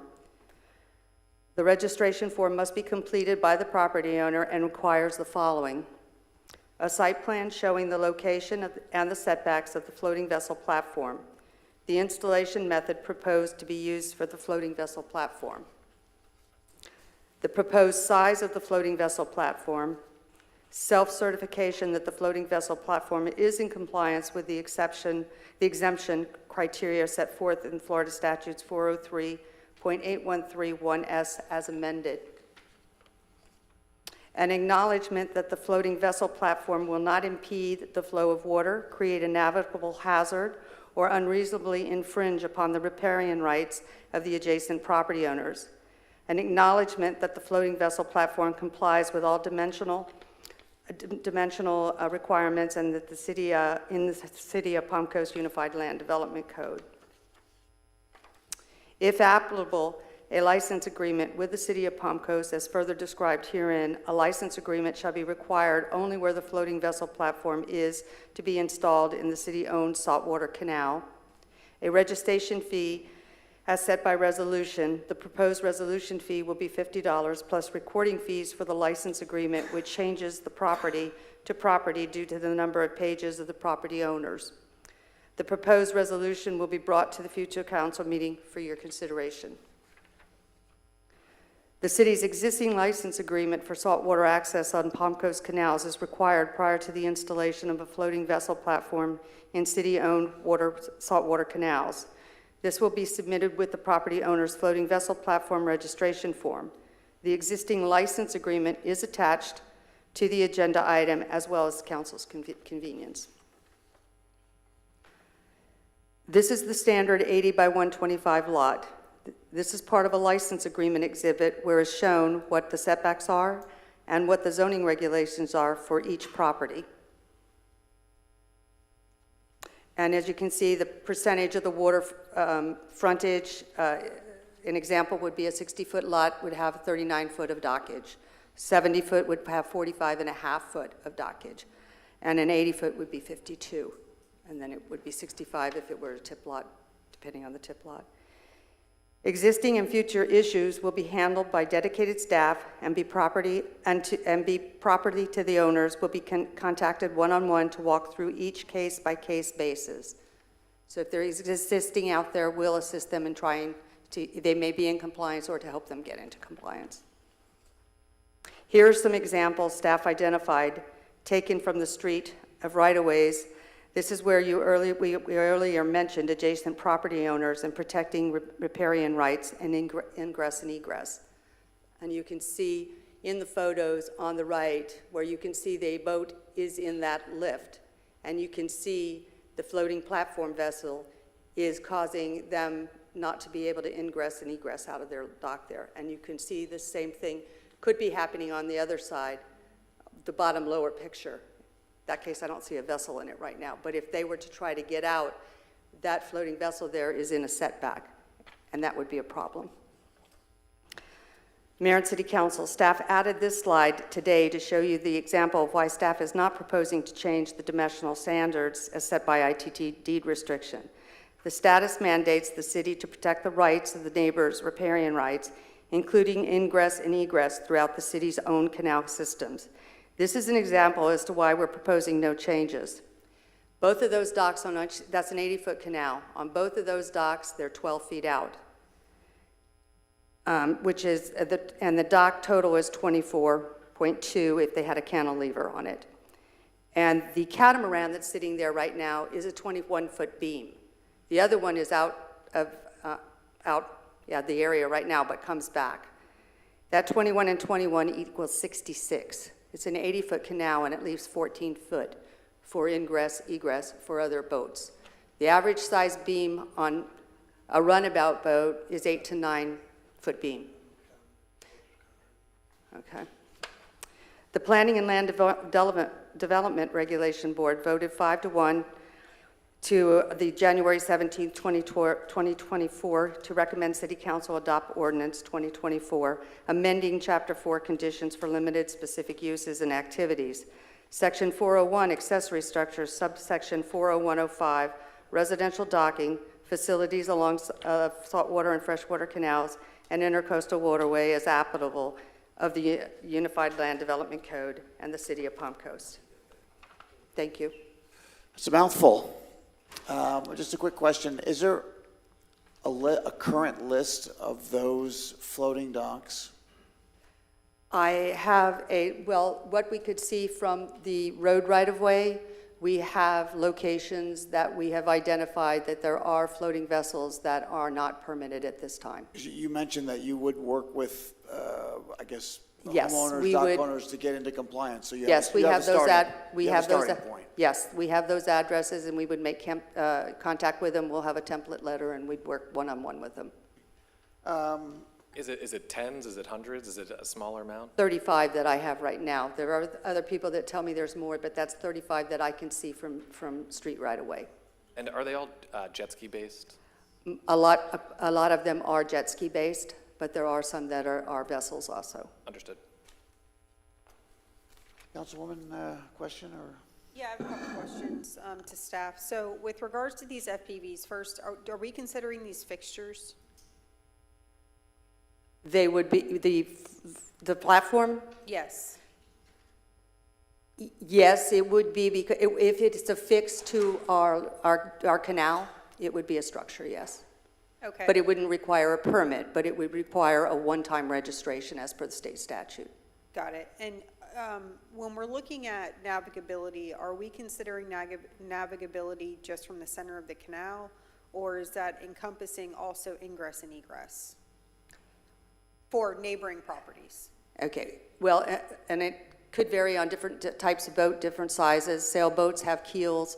They would be basing their getting in and getting out, ingress, egress, as far as probably the middle of the canal. But if they're 12 feet out, so for every 5 foot, you go down 1 foot. So if your dock is out 12 feet and they have a 5-foot keel on it, then they'd be able to get out and then get into the middle of the canal. Well, I guess, sorry, maybe it was a poor question. My question is going more towards what do we have the ability to regulate as far as navigability goes of our canals? So are we only permitted to regulate those boats that are going through the center of the canal, or is it also our responsibility as a city to make sure there's the ability for ingress and egress from boats? Correct. That's where you have the setbacks, and that's where you saw on the license where you'd see the setbacks. Say, for instance, they have a lift, so they have to be able to get in and get out and to be able to get into the canal. So yes, we're doing it from where their structure is to be able, so if they have a lift in there and they have a 24-foot boat, you want to make sure that they have the setbacks for both adjacent property owners to be able to have enough riparian rights to be able to get their boat with ingress and egress in and out. And do we have the ability to regulate the vessels themselves or just the docking structures? Just the docking structures. When they, I can only speak for back in I think it was 1998, for instance, like that catamaran or a big boat like that, some of them had to actually move their vessels to be able to get the barge in to dredge. Okay. But you can move the vessel, you can't move the structure. Right.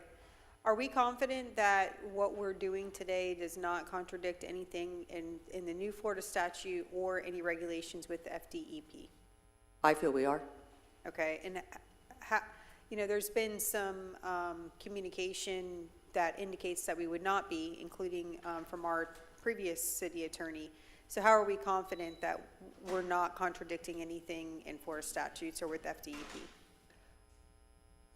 The only thing I do is I base everything in speaking with our city attorney to make sure that we're not causing any issues. And as I've been directed as of this point, we're doing nothing that would be wrong with the law. Mr. Garganese, can you speak to that? I mean, yes, as it's currently written, our opinion is it doesn't conflict with the Florida statute. Can you just expound on that? Because I think it is somewhat of a confusing issue to me. So I just want to make sure that what we're doing here today isn't obviously earning us a lawsuit. Okay. Well, I can talk to the fact that, the statute explicitly provides that municipalities can have a registration process for floating vessels platforms. So that's explicitly provided. The law does not specifically prevent municipalities from regulating, especially in this particular case where the waterways we're talking about are actually owned by the city, as you know. So that's another factor. In addition, we talked about the fact that the statute itself talks about making sure that these types of platforms don't create a navigational hazard or unreasonably infringe upon the riparian rights of adjacent property owners. So when you ask the question about, are we just concerned about the middle of the canal?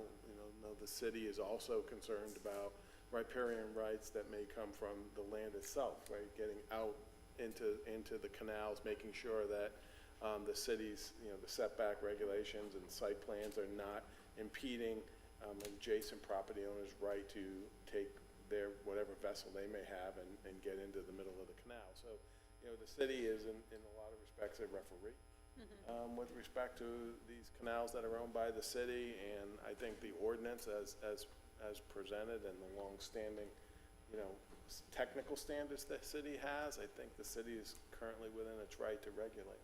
Okay, I appreciate that. The last thing I wanted to ask was, we have this figure of, I guess we're kind of looking at 16 feet. And I know that ITT previously put that into place. Are we confident that that's still the right amount of space, and that's kind of the sweet spot that we're comfortable with to allow our residents to do what they need to do on their property, but also still giving space to their neighbors to also do what they want to do on their adjacent properties? Yes, I do. There's a variety of different size vessels out there. Okay, thank you. Councilman Clufus? Sure. My only follow-up would be, what's occurring right now do we have boats that are stuck out in the canals, essentially? Are boats anchored right now not able to get to their dock, or have we been able to come to that amicable? No, the way that it works, I'll give an example is like the sanctuary. Actually, the Corps of Engineers designed their bulkheads. Their bulkheads are inside their property line. So and they happen to be on a waterway that is Palm Coast, not on the intercoastal side, but on the other side, which is a saltwater canal, which is owned by the city of Palm Coast. What we do is we give them a walkway to get to their property line to build their dock. Gotcha. So they have access to be able to get to the recreational area that they're going to go to. It's fair enough. I understand it. And also, do we have an abundance of these floating docks that are kind of unaccounted for on our end? Does that create an issue during, weather events or severe, tidal events, which usually coincide with weather events? Where it can come into play is if they're possibly not anchored correctly and they get loose. That's why we have a stipulation on the floating docks that are structures that are floating, no more than 20 feet, because we have to go out and get them. Yeah. They call out, if you have a 50-foot dock out there that's floating, it's very difficult to retrieve that. A lot of times what we've had to do, because I live kind of at a canal end, so I get everybody's Tupperware or their mooring boxes and everything, and I get to dig them out of the canal. Got to be a strong swimmer to pull in a 50-foot so 20 foot, yeah. So if they get loose, they could be, it's not often, but when we do have storms and we do get docks that could be in disrepair or something that gets loose, we get a call, we ask them to, you know, corral it, and we'll be there and we get it and we take it out. Understood, thank you. No question. So if there are no other questions right now, I will open this item up to the public. Are there any members of the public that would like to comment on? Okay, go ahead. Celia Puglisi. First of all, I have to really highlight the excellence of Barbara Grossman. I've known her for many years. She worked for ITT, she works for the city. She does an incredible job. And what she's proposing now is just beyond excellent, because lately, it was like 2 months ago, I get up in my backyard to have my coffee, and I see this huge platform. I said, oh my God, what a big vessel going by very slowly. When I pay attention, there was not a vessel. They had some kind of structure on one side, but I said, look at it. I went to the water, and then it was a huge platform. What happened to be a huge floating dock that have come up loose. And imagine what it could have happened if it was nighttime with boats. So she's correct with what she's saying. And we were managing through social media. I started working in social media. We were able to locate an owner that lives in Miami. Now he had to send somebody from, I don't know, south of us, 3 hours, 4 hours he drove to come and pick up this and put it back. So those are the hazards that we have, and she is right. Now, one of the things that I see is that doing enforcement on the water, they don't have a vessel. The city doesn't have even a small vessel for code enforcement to go and do enforcement on the water. I think I heard from the grapevine that sometimes Barbara might get for enforcement or inspections, maybe with the sheriff vessel, but I think the city should have a small vessel for code enforcement to do their enforcement. So she has to go to the street to see a violation. This is not good for our code enforcement department. We have so many miles of canals. How come all this year we haven't bought a vessel for code enforcement in the water? We needed it. I have led code enforcement in my property to be able to see that they were building a huge dock, fixed dock, without a permit. She does a great job. This is the department that I really like in the city of Palm Coast, and the only thing that I need is that the city, or whether it's Florida statute, or how can be done, that we need to enforce that owners that have these horrible broken seawalls, and she knows how many times I contact her about it. They are eyesore seawalls. They're broken, they're falling down, they don't get repaired. These owners sell their properties, new owners buy the houses, and they don't repair these seawalls. And they leak all this silt, the soil into our canals and affect the depth of our canals. And they are really a problem for the value of our properties. They are really eyesore. So you need to fix with her that issue. Thank you. Yes, sir.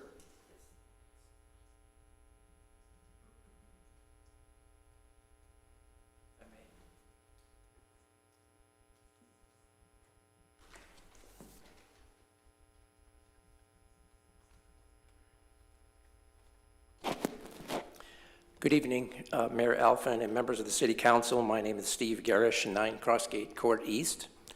You may recall I previously shared concerns about this ordinance. Hopefully the information provided has given you a broad understanding of the potential compliance issues associated with this ordinance. Please believe me when I say there are more than 35 jet docks or similar platforms currently in city waterways. If the city insists on imposing local regulations stricter than state criteria, a position not supported by FDEP, I would like to propose that floating vessel platforms be allowed for use within the first 20 feet of the waterway. I've brought the 2 poster boards to illustrate what this proposal will allow, both very common uses in the saltwater canals. The compromise I'm proposing will enable use of new vessel platforms and accommodate the majority of those already in city waters. Allow me to explain. Per the city's technical manual, the navigation area in the saltwater canals begins 20 feet from a homeowner's seawall or property line. The manual also states homeowners are responsible for canal maintenance out to 20 feet. However, the license agreement property owners are asked to sign limits dock access to 12 feet or 16 feet, depending upon the width of the canal. Allowing platforms within the first 20 feet of a waterway will enable use in a manner that will not impede navigation, per standards diagrammed in the technical manual. This proposal is not asking the city to increase how far docks can extend into a canal. It will support a subtle but significant shift in code language, now allowing perpendicular moorings, a change which has not been previously highlighted at public meetings. If additional waterway access of up to 8 feet is not granted, code enforcement will not have any flexibility to reposition or maneuver non-conforming vessel platforms, which the compliance manager has pledged the city would do working with homeowners on a one-to-one basis. It still achieves staff's goal of ensuring safe navigation on city property. It will not impact the riparian rights of adjacent property owners because these are parallel moorings, not perpendicular. The 20-foot allowance is still more restrictive than the state statute, but more consistent with state legislation, which is an important consideration since state criteria is actually the backbone of the city's new registration process. Finally, and perhaps most importantly, it will give property owners access to the 20-foot area they are responsible for maintaining per the technical manual. Thank you for considering my proposal. Thank you for your comment. Are there any other members of the public that would like to comment on this item at this time? Did you want to leave those with the clerk, or did you want to take them? Okay. Thank you. Thank you. Good evening, George Mayo, Palm Coast. Back when I lived in Connecticut, it was on a regular basis that the city would contact the police, sheriff's department boat and go out on a regular basis looking for issues like this. Rather than us having to worry about buying a boat, purchasing a vessel, maybe we can work something out with the sheriff in the future, and with the proper weather and everything. Even if we have to pay a fee for the sheriff to go out with us, you could do that and don't have to depend on somebody looking from the road to see, oh, are they in compliance? And if you have boat owners that refuse to comply or adhere or even work with the city, is it possible we can pass a statute to make it even almost like a motor vehicle violation, like a parking ticket or something, in addition to a code violation? So I strongly suggest we talk to the sheriff's department and see if we could get them to help us out, and I think it can be worked out. Thank you very much. Thank you for your comment. Anyone else from the public want to comment on this item at this time? Seeing no one come forward, I'll come back to the dais. Discussion, questions, comment? No, I have none. My only other question is there a way that we can regulate, I guess, navigability through our LDC without limiting the 20 feet, or rather the 16 feet? And if there is, then what's the point what's the purpose in setting out the amount of feet that we can go, or the space limitations, if we have another enforcement mechanism in place? Can you help me restate So that? what I'm not hearing from following staff you. is that the reason for this regulation is to protect riparian rights of all boat owners, right? We're trying to consider everybody here. And staff feels that 16 feet is the best way to go about doing that, to make sure that everybody is kind of playing nice, essentially. Yes, 16 on the 100-foot canals and 12-foot on the 80-foot canals. Right. And we use the example of showing you there's one type of vessel that's got a 21-foot beam on it, and by going out any farther, and I think that was the intention of ITT in the very beginning, knowing that you have different size vessels. Some are going to get through there with no problems, but you have other ones that are going to be out there, and you'll be like Key West, where you have to blow an air horn because there's not enough room for two vessels to pass one another in a canal. Mm-hmm. So in looking at everything out there now, are you asking me, do I go out and do an inventory on all the vessels that are out there? No, I've not done that. But I still feel confident that the 12 and the 16 are good dimensions for our canals in reference to our vessels, and keeping the ingress, egress, because there are some people that are going to have both a vessel on the outside of their dock and a vessel on the inside of their dock. And now they've got to maneuver to get with what we look at and what we see. We have to make sure that that vessel that's on the lift is able to get in and get out, okay? And then you also have to worry about the vessel next door. In one case, we had a tip lot, a guy brought in a 105-foot boat.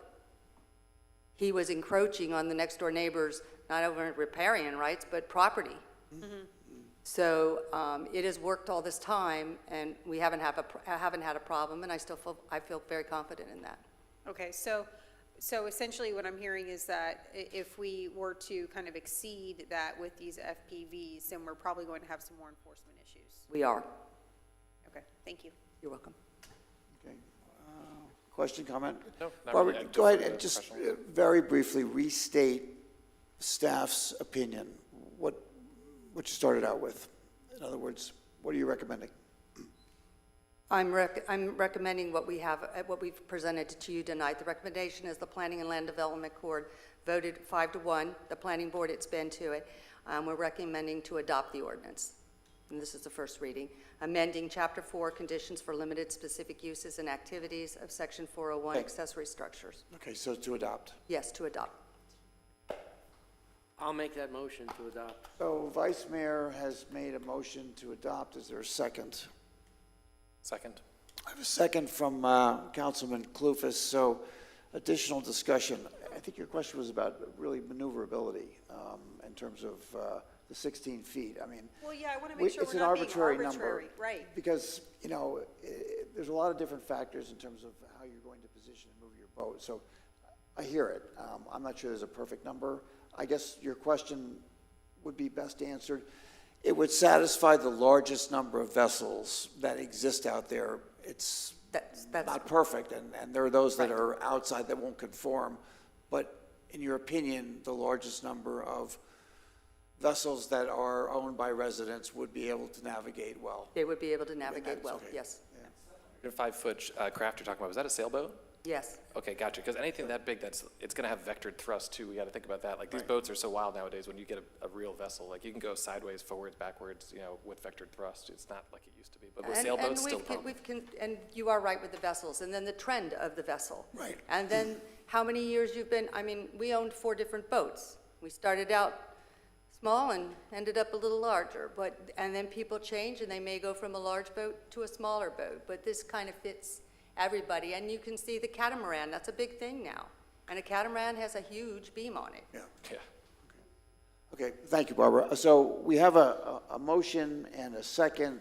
Is there any additional discussion? I'm done. Roll call. Vice Mayor Danko, Yes.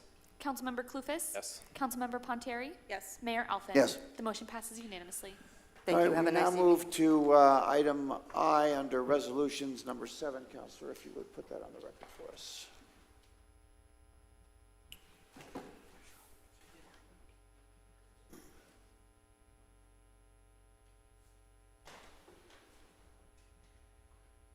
Okay, resolution, this is involving, So you're looking at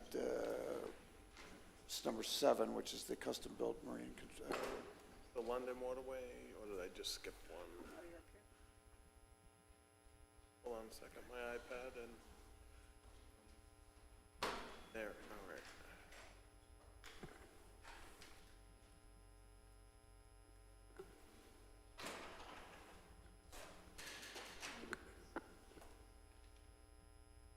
Resolution of the City Council of the City of Palm Coast, Florida, approval of a change order with Custom Built Marine Construction, Inc., and approval of expenses related to an increase in project scope, authorizing the city manager or designee to execute the necessary documents, providing for the future amendments, providing for severability, providing for conflicts, providing for implementing actions, and providing an effective date, Mayor.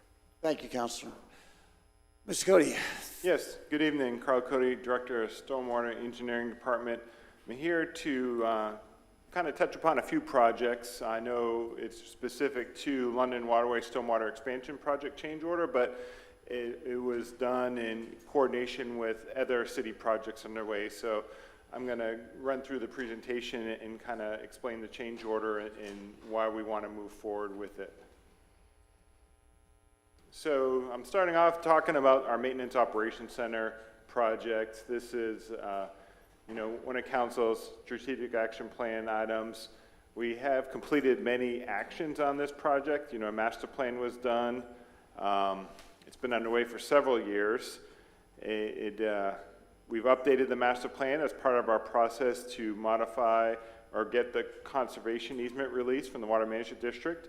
We coordinated the site layout and stormwater pond with the Matanzas West expansion. The design services and construction management services contract is underway for the project. That's been completed. Design is underway. Phase 1 will be due 90% by the end of this month. The city obtained the necessary property for the project. The parcels for the Matanzas Western expansion will be coming to City Council in February. I have a separate presentation after this one that's going to go through those items specifically. A permit for the clearing of the site and stockpiling of fill material from the London Waterway expansion project was approved and issued to the city. The focus on the presentation today will be to discuss the first step in the construction of the Maintenance Operations Center for the site clearing and stockpile of fill material. Future council actions will be to approve a guaranteed maximum price contract amendment for construction of the site infrastructure with a future amendment for the construction of the fleet facility. So the existing public works, utility, and stormwater facilities have been making incremental improvements to address immediate needs and deficiencies. However, the current facilities are insufficient in terms of storage and maintenance capabilities to meet the growing demands of the city of Palm Coast safely and efficiently. Presently, the facilities face several shortcomings, including inadequate parking and material storage areas, aging buildings with structural issues, and an inadequate number of fleet mechanic bays, which don't provide sufficient space for servicing many of the fleet's larger work trucks, heavy equipment, and fire apparatus. Existing facilities cannot adequately meet the current operational requirements and must be upgraded in terms of safety, technology, capacity, traffic flow, and workflow. Establishing this new maintenance operations center is crucial to maintaining a high level of service to our residents and addressing the present and future needs of the community. The work carried out by our public works, utility, and stormwater teams has a significant impact on every resident, visitor, and city employee. An appropriate facility is essential for staff to work with maximum efficiency. Being proactive and anticipating and addressing both current and future community demands is a key part of our strategy to ensure that we can maintain the expected service levels needed to properly manage city facilities and public assets such as parks, community centers, rights-of-way, city fleet and equipment, and effectively respond to emergency and disaster situations without exposing our employees to additional risk. New facility, situated on a 128-acre parcel on US 1, is strategically located in anticipation of the city's westward expansion. This complex will cater to all city departments and will include a fleet maintenance building, fuel depot, fleet wash building, and administrative building housing warehouse and shop spaces. To reduce operational costs, the complex will feature rooftop photovoltaic systems, partially powering it with a goal of achieving LEED Silver certification for the facility. Furthermore, the Operations Center will be constructed as a critical fortified facility, doubling as the city's emergency operations center. The site will include designated areas for storm event material storage and staging and the distribution of public sandbags. It will be the primary facility for coordinating staff and equipment during storm events and during the recovery process. The location of the Maintenance Operations Center also reinforces the concept of the realignment of the city spine and centralizes city services in anticipation of the expansion west. The existing public works site will also be utilized for various usage, such as swale dirt screening, storm event debris, solid waste, or a transfer station or other particular use. The former utility site is a prime site location and could be sold to offset the utility department cost for the new Maintenance Operations Center. The biggest advantage is the existing stormwater and fuel depot site, which is adjacent to wastewater treatment plant 1, that is currently under design for much needed expansion. It would provide additional lands for wastewater treatment plant number 1 expansion needs. So the Maintenance Operations Center project requires coordination with the Matanzas Westward expansion project for items such as right-of-way acquisition, conservation easement release, joint use stormwater pond, construction access, and staging. City staff will be making a separate presentation on the Matanzas West Road expansion following this one. As As part of the London Way Waterway Stormwater Expansion Project, there was coordination that resulted in fill material from that project being able to be utilized at this facility, as well as the Southern Recreation Center site. And this will be discussed more in some upcoming slides. So the London Waterway Stormwater Project, Expansion Project is located north of Matanzas Woods Parkway off of London Drive. The London Waterway Expansion was identified as an impactful project on the city's Stormwater Master Plan performed back in 2019. The contributing watershed, Hewlett Basin, encompasses city areas north of Barrow to Paradise and including the L section. Stormwater is conveyed from the city toward Hewlett Branch and then is conveyed toward Palliser Creek and eventually terminates at the Intercoastal Waterway. The proposed improvements shall occur within the City of Palm Coast owned lands. These lands were originally platted residential properties which were granted to the city. Furthermore, the excavated material removed for the creation of the stormwater pond shall be hauled to the future Maintenance Operations Center site, which is conveniently located less than 2 miles away and will be utilized as fill for that future construction. Due to the unknown timing of obtaining a clearing and stockpile permit at the start date of construction activities by the Maintenance Operations Center, the construction manager, as well as cost savings for London Waterway contractor, provided the city fill and material. If the site work and management was not part of that stormwater expansion project bid. The city had Maintenance Operations Center construction manager obtain bids and provide the city with a guaranteed maximum price for these efforts. In addition, the city staff had the contractor for the London Waterway project provide a price for this work. Upon evaluation of all the bids received, the proposal from the London Waterway contractor was the lowest price and most advantageous, as this contractor would be able to manage the timing of the work, providing the most efficient process and lowest cost. The site clearing and grading comprises the first phase of the construction. And you can see in the graphic here, the yellow area, it's the area of the site that would be utilized for that stockpiling of the fill material. And you see US 1 is to the right of the graphic, and the roundabout at Matanzas is at the northern part of the graphic.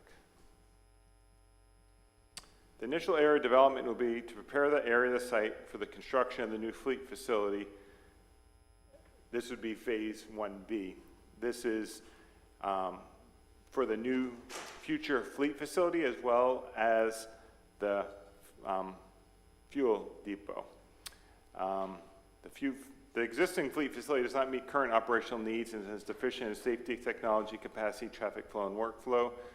In order to continue providing a higher level of service to meet our residents' needs, we are proposing this as our top priority item for construction. This construction management firm will prepare a guaranteed maximum price to complete site development for the fuel and fleet facility area to provide a pad-ready site with infrastructure in preparation for the construction of the fleet facility building. The intent is to bring the guaranteed maximum price to City Council for approval in April or May of this year. Then once funding needs are met, City staff will come back to Council for approval of the construction of the fleet maintenance building, 50,000 square foot facility, which will house the Public Works fleet, admin offices, and associated spaces, vehicle and equipment repair shops, and storage space to support all department functions.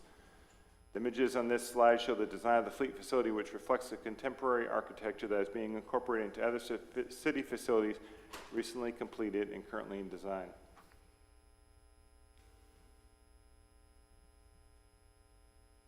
So the area in yellow shows the portion of the site to be cleared in the area of the stockpiling of the fill material from the London Waterway, which is providing approximately 240,000 cubic yards of fill, and it results in a savings of over $2.6 million in future fill purchase costs for that project. And those numbers were provided by our construction management firm when he was obtaining bids as to what the current rate of fill costs today. It's wild. How much, like, in the grand scheme of things is 240,000 cubic yards? How many truckloads is that? Like a zillion, right? Pretty much. Yeah, okay, understood. Gotcha, yeah, wild. A lot. The London Way Stormwater Expansion Project will produce more fill than necessary for the Maintenance Operations Center project.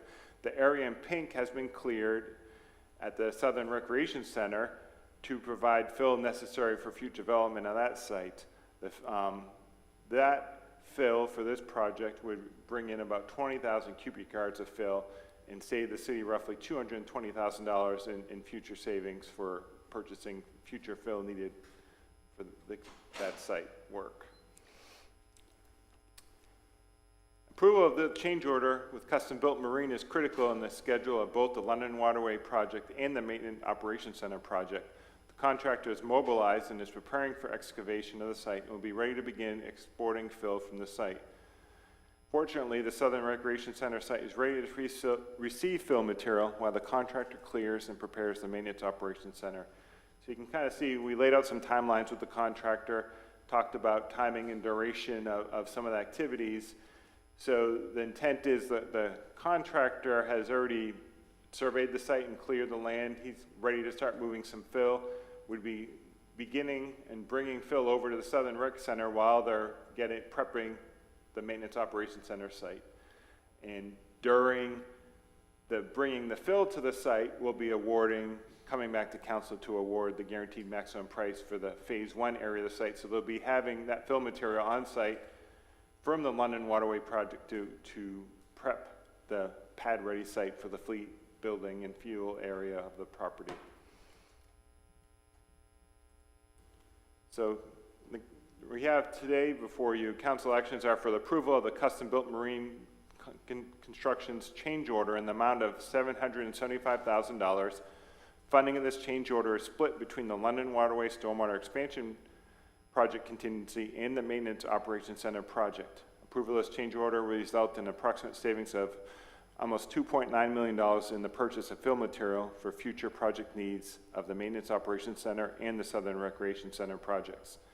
And I've outlined the funding sources on the slide before you.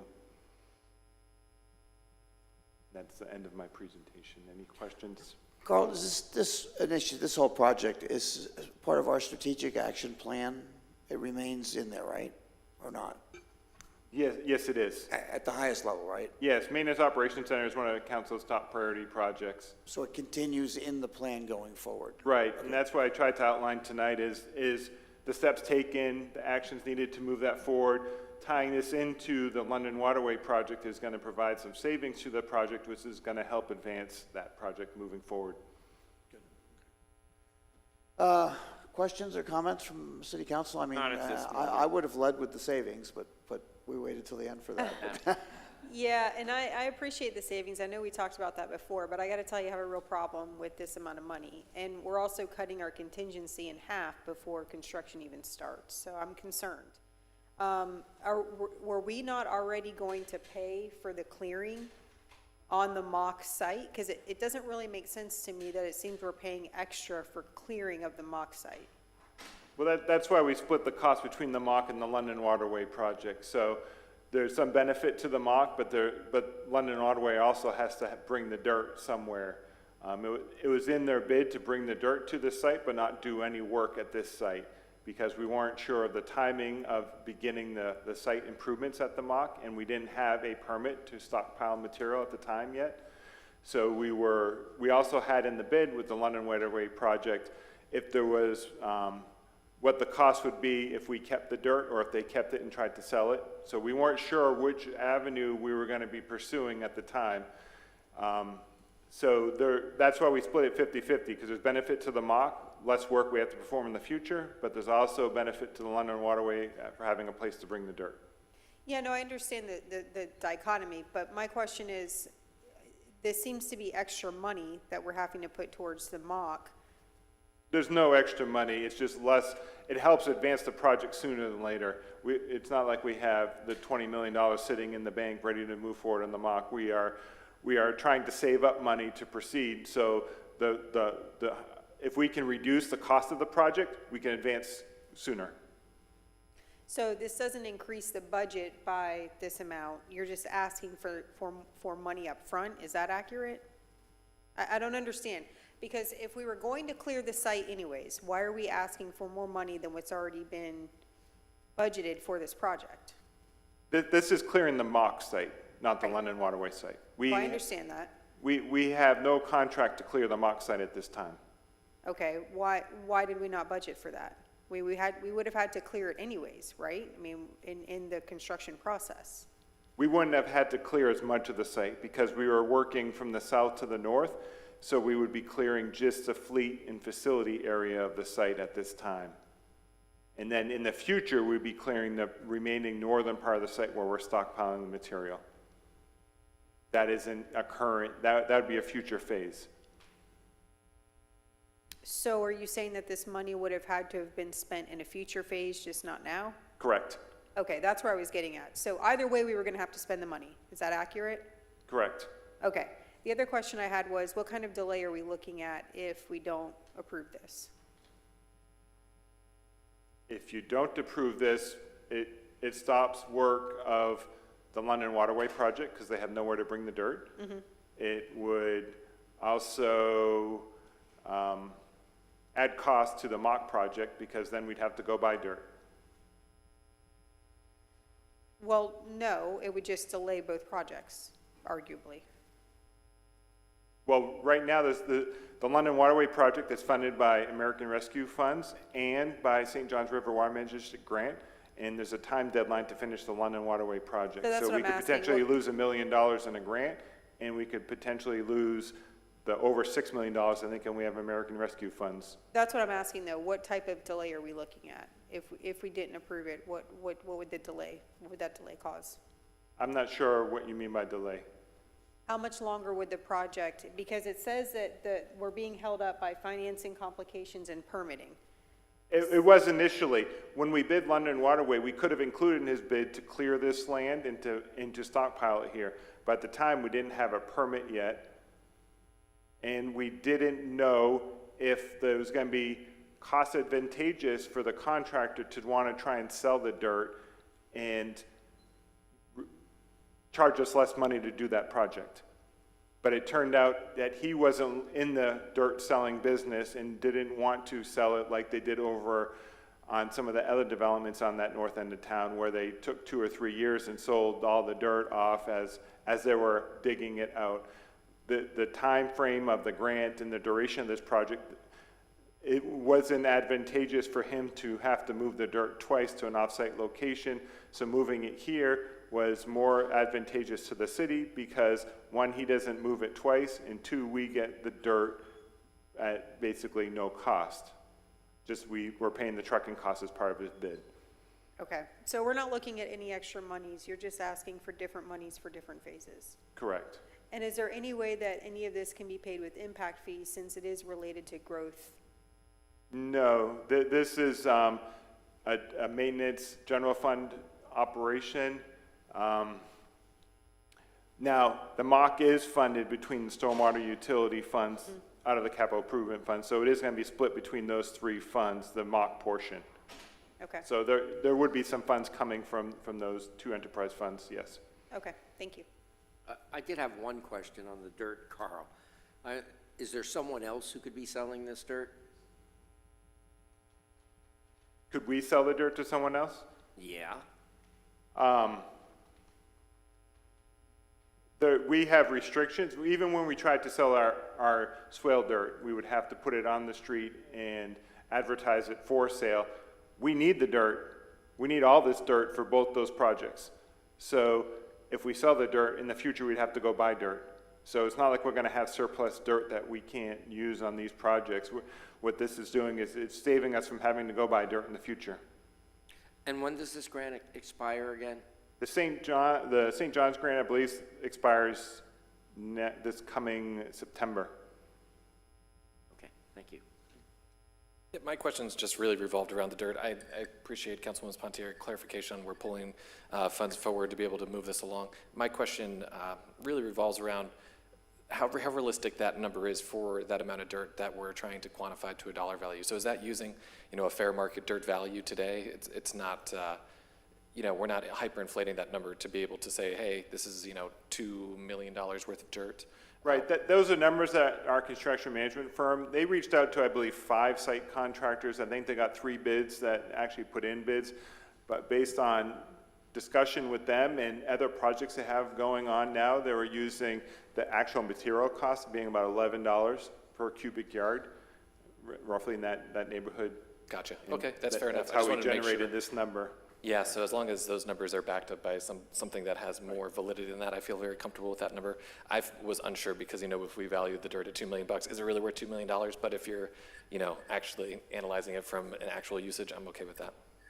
Carl, this price is not going to change down the road, is it? The change order? No, I mean, we're not going to find that you're coming back here asking for more money as we do this. No, we've already quantified how much fill is coming out and identified those fill needs, and this is a hard change order number from the contractor. Okay. All right, so I would go ahead and open up this item for the public. Yes, ma'am. Celia, see, I hear about all these millions, and the London Waterway that are, what it was, $9 million to clear the London Waterway. Not too long ago. We hear about all these millions, and I think these millions belong to the 25 millions that we got for the westward expansion, or we are paying from our general fund this amount of monies, because we are needing really priorities in what it was mentioned before, Old Palm Coast, traffic, sidewalks, in Cimarron. We need some humps on streets that were mentioned to slow down the traffic. Our two Florida Park Drive, already paid $163 million on design. They are not built, but now we have millions for all these projects. And I'm wondering, is this within the 25 millions that were assigned to the city? And how are we paying all these millions?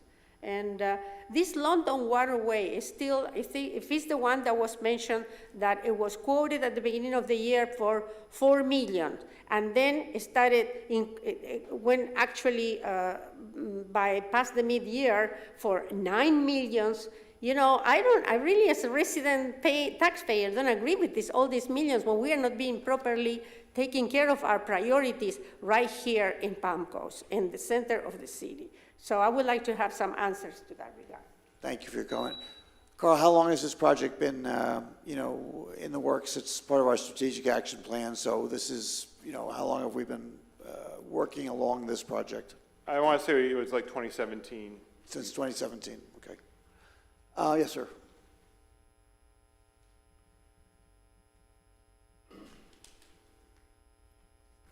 Good evening, Jeremy Davis, P section.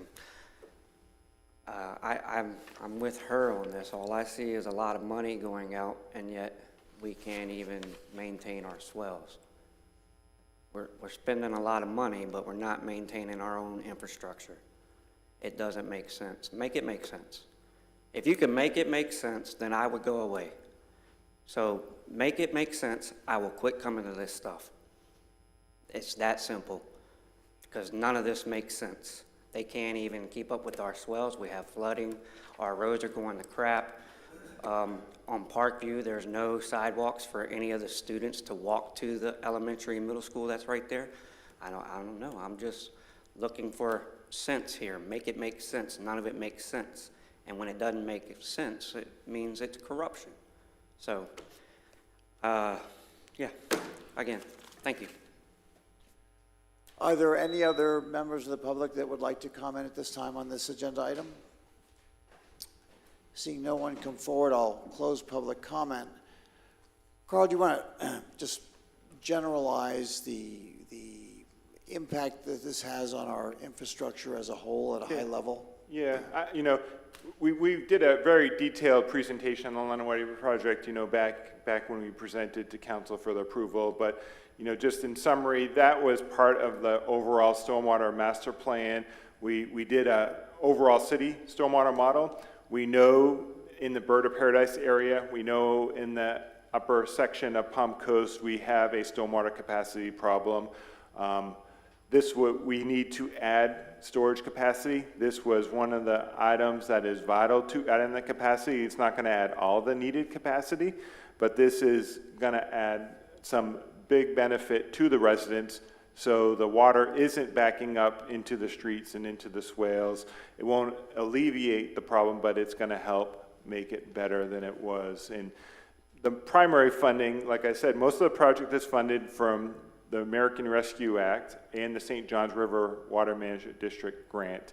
There's a little bit of stormwater funds in that London Waterway project, but that's how this project is being funded through grants and the federal dollars. The $25 million appropriation has nothing to do with either of these projects, so I just want to touch upon that. Thank you. Additional questions or discussion from City Council? I have none. I think the additional clarification on where the funds are coming from and why they're applicable, I think that was very helpful. Have a motion? Yep, so moved. State your motion for me, if you would. I would. To approve. Motion for approval as read, item number 7. Very good. So I have a motion from Councilman Clufus and a second from Vice Mayor Danko. Any further discussion? So go ahead and roll call it. Vice Mayor Danko? Yes. Councilmember Clufus? Aye. Councilmember Ponteri? Yes. Mayor Alfin? Yes. The motion passes unanimously. So we now move to agenda item I-8. Councilor, if you would. State-funded grant agreement, Matanzas Woods Parkway Extension West Phase 2, a resolution of the City Council of the City of Palm Coast, Florida, approving a state-funded grant agreement with Florida Department of Transportation, FDOT, for Matanzas Woods Parkway Extension West Phase 2 project, authorizing the city manager or designee to execute the agreement, providing for severability, providing for conflicts, providing for implementing actions, and providing an effective date, Mayor. Thank you, Councilor. Carl, you going to take this one? Yes. Matanzas Woods Parkway to Palm Coast Parkway Connector Loop. Kind of give you guys a project update. So a preliminary alignment of the Matanzas Woods Parkway to Palm Coast Parkway Connector Roadway is shown on the attached graphic that you see here on the slide. The city believes that one or more western roadway extensions are needed to provide additional access to this western portion of the city to promote economic opportunities, judicious transportation investments, lower the cost of moving people and goods, increasing economic productivity. Because productivity is a central component of economic growth, it should be a strong consideration when assessing the value of transportation expenditures. Opening these corridors will promote economic opportunities in Palm Coast and Flagler County. This project was just one of several projects identified by the city, included on the priority list. Other projects included funding for construction of Old Kings Roadway 4-laning from Palm Harbor Village Way to north of Forest Grove, funding for construction of Belterre Safety intersection improvements from Pritchard Drive south to Royal Palms, and funding for a study and design of the Old Kings Road 4-laning from Kingswood Drive to Town Center Boulevard, as well as 4-laning from Royal Palms to Town Center from Old Kings Road to Royal Palms Parkway, sorry. So those were many other projects that were funded as part of the appropriation last year. Project status. Due to several factors, the city identified the western expansion as its first priority due to its close proximity to US 1 connection to I-95 and has fewer environmental constraints than other areas. We worked with the developer, and our design is currently 90% complete. Right-of-way was partially obtained. Conservation easement release is underway, and the FEC railway agreement and approvals are underway. The city has received the grant agreement from FDOT, and we are in the final steps in finalizing this agreement. The agreement is for $31.5 million, with the state providing $25 million and the city providing a $6.5 million match.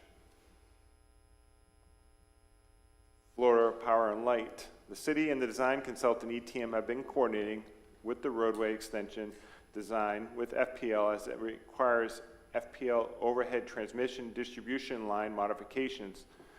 The initial step is for the city to submit a deposit to FPL to begin the design process and to formalize a detailed agreement and cost estimate. Once the design is completed, that agreement for the relocation costs will be provided to council and brought to council for approval. Florida East Railway update. You know, we are working with the city of Bunnell and collaborating to close one crossing in Bunnell in place of opening an overhead crossing. The city of Bunnell is in the process of completing that DOT application, and once that is complete, DOT will establish a stipulation of parties between us, the railroad, Bunnell, and Palm Coast. So that is in process moving forward. Conservation easement release. We've been working with a consultant to process and request our conservation easement release for the Matanzas Woods project and the Maintenance Operations Center project, because they're all kind of connected together on one master stormwater permit, and they overlap. So many of these, on December 29th, City Council approved approval of the agreement and cost mitigation credits. We're expecting those costs may actually be lower in our final mitigation costs with the district. So that is being formalized and getting ready to move forward for their board approval here shortly. Right-of-way, you have in your packet tonight some additional right-of-way that's needed for the property and an easement. So you can see on the graph here in kind of this greenish color, we have 2 areas of land purchase needed and then an easement area. The land was identified. We've worked out an agreement with the property owner for that purchase, temporary construction easement. This easement in purple here is needed due to the restructuring and relocating of the roadway alignment, eliminated their entrance gateway sign, so we are granting them an easement to reconstruct that sign. So city council action would be for approval for the city to finalize negotiations and execute the DOT state funding agreement, and approval of expenses for a deposit in the amount of $450,000 to FPL for the initiation of the FPL distribution line modification design and agreement preparation. Questions from city council members? I have none. I have a couple, Carl. I see in the grant documents that it says that the max FDOT will provide is 25 million. Are we confident that we're going to receive that? And if we don't, are we still going to have funding to make up for that difference? And if we are going to have funding, where are we pulling it from? That 25 million is a fixed amount by by FDOT. So they won't go over that 25 million. They're not obligating anything more than the 25 million. Right, but the agreement says up to 25 million. It doesn't say that they're guaranteeing 25 million.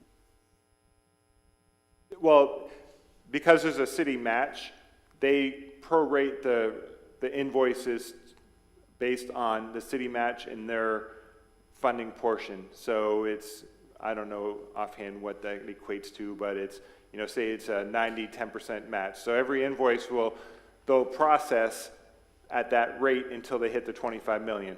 So if we only have a contract for, 20 million, they're only going to pay that portion of that. They won't give us the full 20 million. They're going to only give us that percentage of our match to their funding.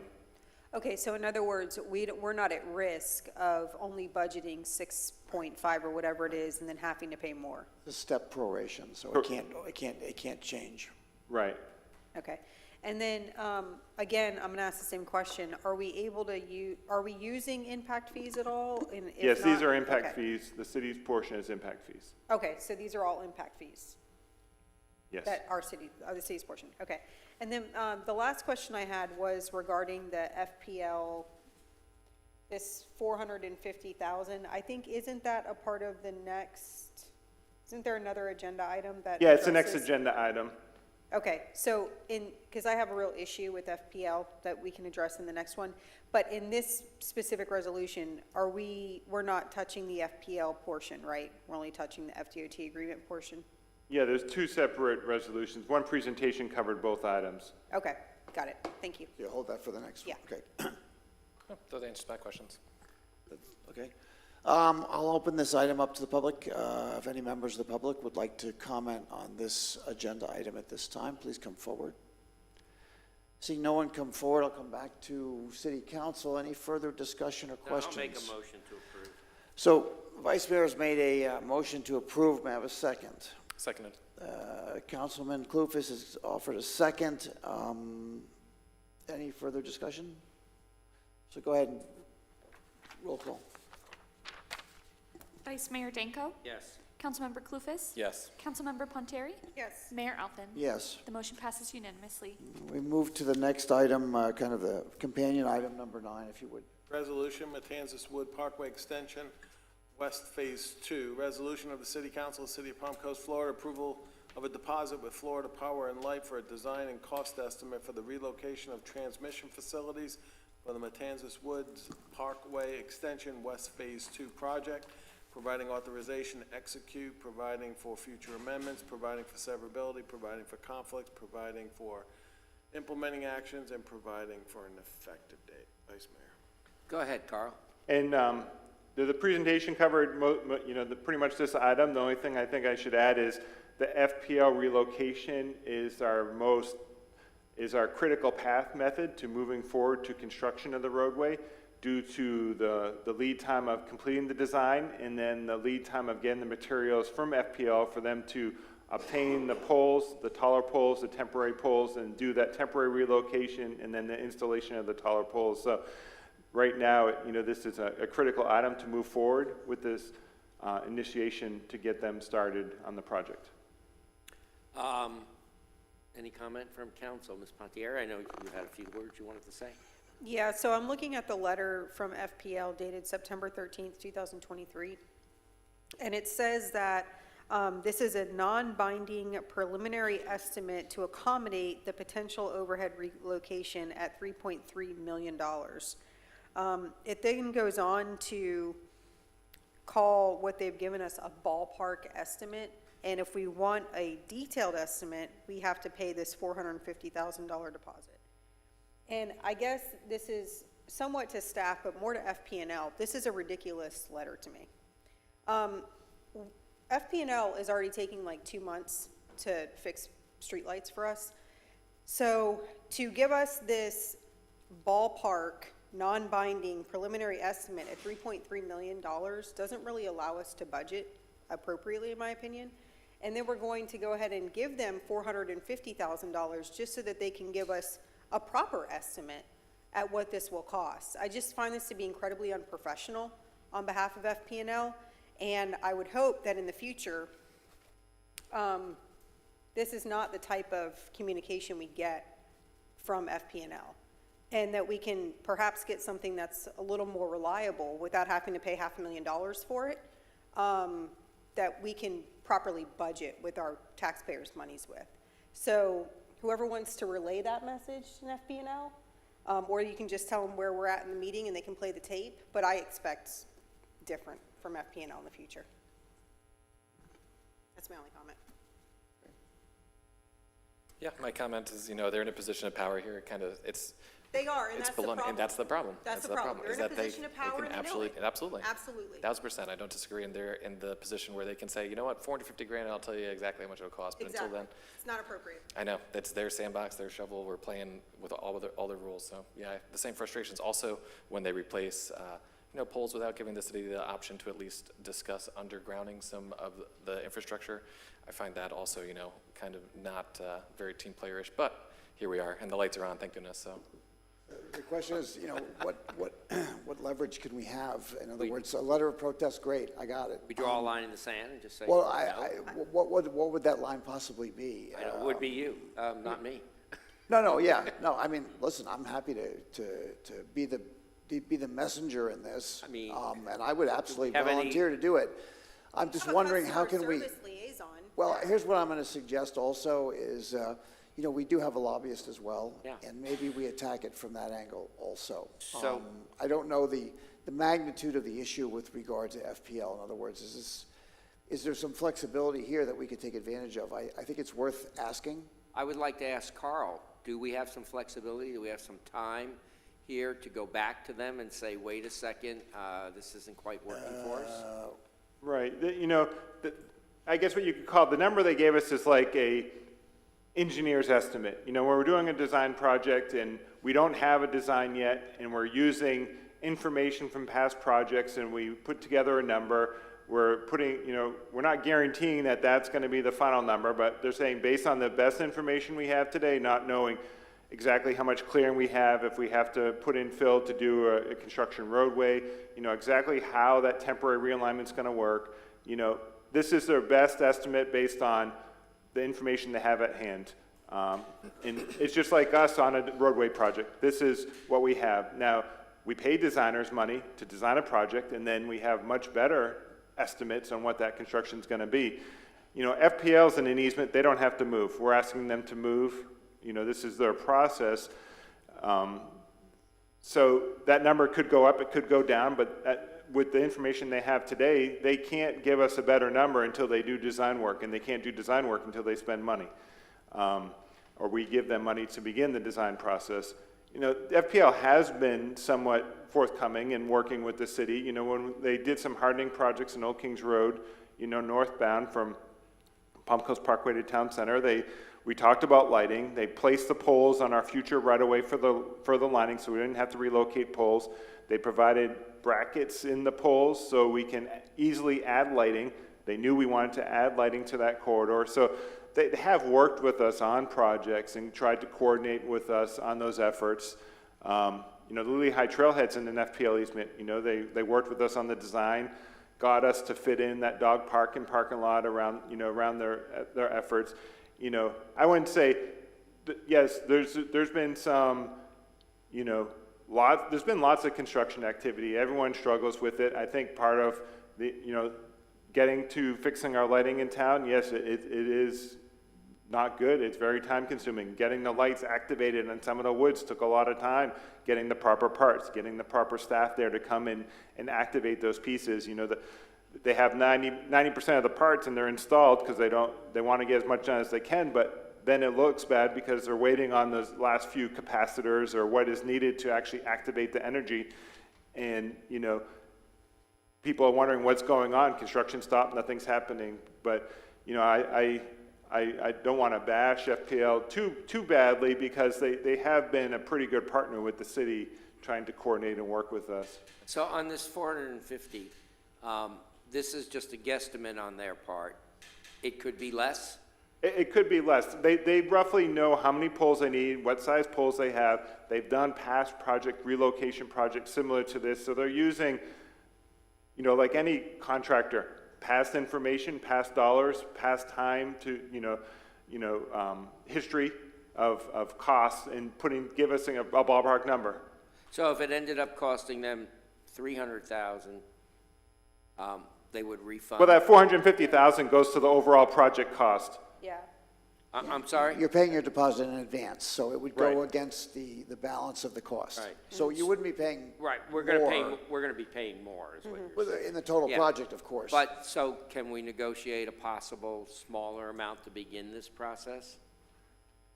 No, they have, I believe they have, I remember we did ask this question because we were trying to advance this. This is obviously going to be reimbursed by the DOT grant. So we're getting approval today, but we're not going to proceed until our DOT grant's approved. So we're using those DOT dollars to help fund this portion of the project as well.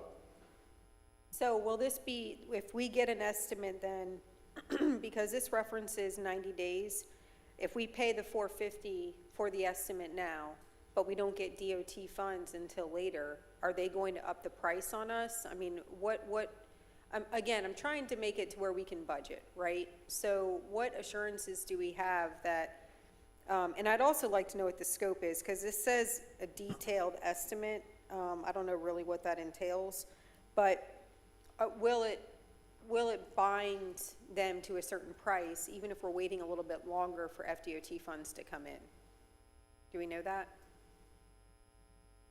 I do not know. I can't speak for them on if we don't execute with a certain period of time, if they would look at raising that price.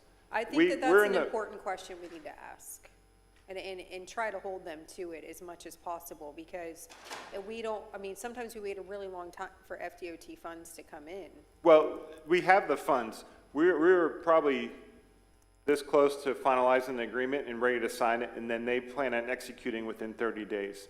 Okay. So we expect to have fully executed DOT agreement probably by the end of this month, early March. So Okay. it's right around the corner. That's a little more comforting. Yeah, no, it is, and I mean, I know the schedule, so we're that close. However, I still would be willing to take a run at FPL to express our dissatisfaction, and also talk to the lobbyists to see if anybody has ever made any progress with regard to this type of an issue with FPL. Are we kidding ourselves, or is it worth the effort? Are you I'm willing suggesting to. that we delay this possibly for I'm that not. 30 days? No, not at all. I don't think we Because delay 30 it. days is not going to get you anything. What I'm willing to say is I'm willing to go forward to FPL and say, hey, we're unhappy with this, city council's very unhappy with this, and what can you do for us? I think At least to ask. Yeah, I think at the end of the day, what I'm looking for from FPL is the recognition that, I mean, we're not a small city anymore. We give Right. them a lot of money. They're a very large service Agreed. provider for us, and I think we deserve a little bit better. And I I understand agree. what you're saying, Carl, about, oh, they've been a good partner, but I remember numerous occasions Yep. where we've looked at FPL actions and given them more money or more time or This whatever. this is the moment in time when if you want to squeeze them a little bit, trust me, this is the right time to do that. So I would be certainly willing to, city manager, maybe with consent from city council, we could approach FPL and come back and report to you what the discussion was. If they turn out your lights, we'll know the answer. I would also just It'll note be that. mine after everything I just said. Maybe. Let's also not forget, though, and I'm with you, all these qualms that we have, but also in the past, they did build the operations center here in Palm Coast, too, which isn't occupied very often, but, they have their hardening center, too. So there have been things, and also the lights around City Hall at Town Center. And I'm not advocating on their behalf at all. I'm just saying that they have done some things over the, since 2016, but at the same time, we're here now, and this $450,000 number is kind of crazy. But we're not the same Palm Coast we were, so this is a good time to say, hey, wake up, let's have that discussion. So Yeah, I think- if you all agree, I would be happy to pursue that. Absolutely. I think, yeah. I think you have consent. So you make a note, and we'll see if we'll follow up on that. Okay. Any other questions or discussion? So did I open this up to public comment? I don't think so. Do any members of the public want to comment on this agenda item at this time?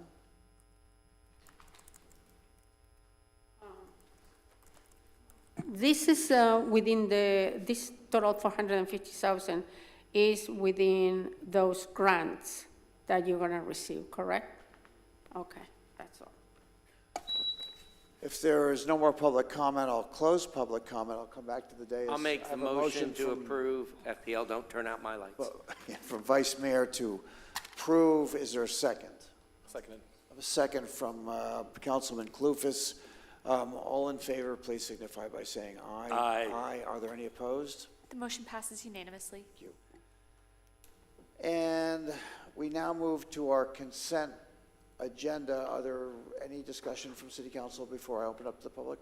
I just had one question ahead. about 10. Please. Go ahead. Just about 10. The purchase, this is the purchase and sale agreement with 4-Star. Again, it looks like this is to help the mock and the road extension. So I was wondering what this source of funds is. Yeah, this is also going to come from that DOT grant agreement as a Okay. reimbursable expense. If there's no other questions on the consent, I'll open up to the public. Do any members of the public want to comment on the consent agenda at this time? Seeing no one come forward, I'll close public comment and come back to the dais. I'll make Any a further motion discussion? to adopt. I have a motion from the Vice Mayor to approve the consent agenda. Is there a second? A second. I have a second from Councilwoman Pontieri. Any further discussion? All in favor, please signify by saying aye. Aye. Are there any opposed? The motion passes unanimously. Thank you. We now move to final public participation, so I would invite any member of the public to please come forward on an item that has not been previously discussed.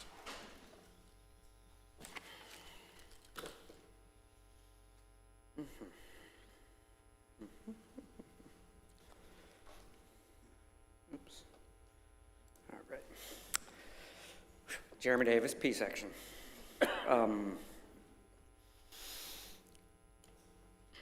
Mr. City Council, sir, your job is to protect the public interest in government. and to correct their behavior when they violate Florida statute law. Just remember, this can fall back on you. And I'm talking to the city attorney. I'm talking to you, but addressing the city attorney on that.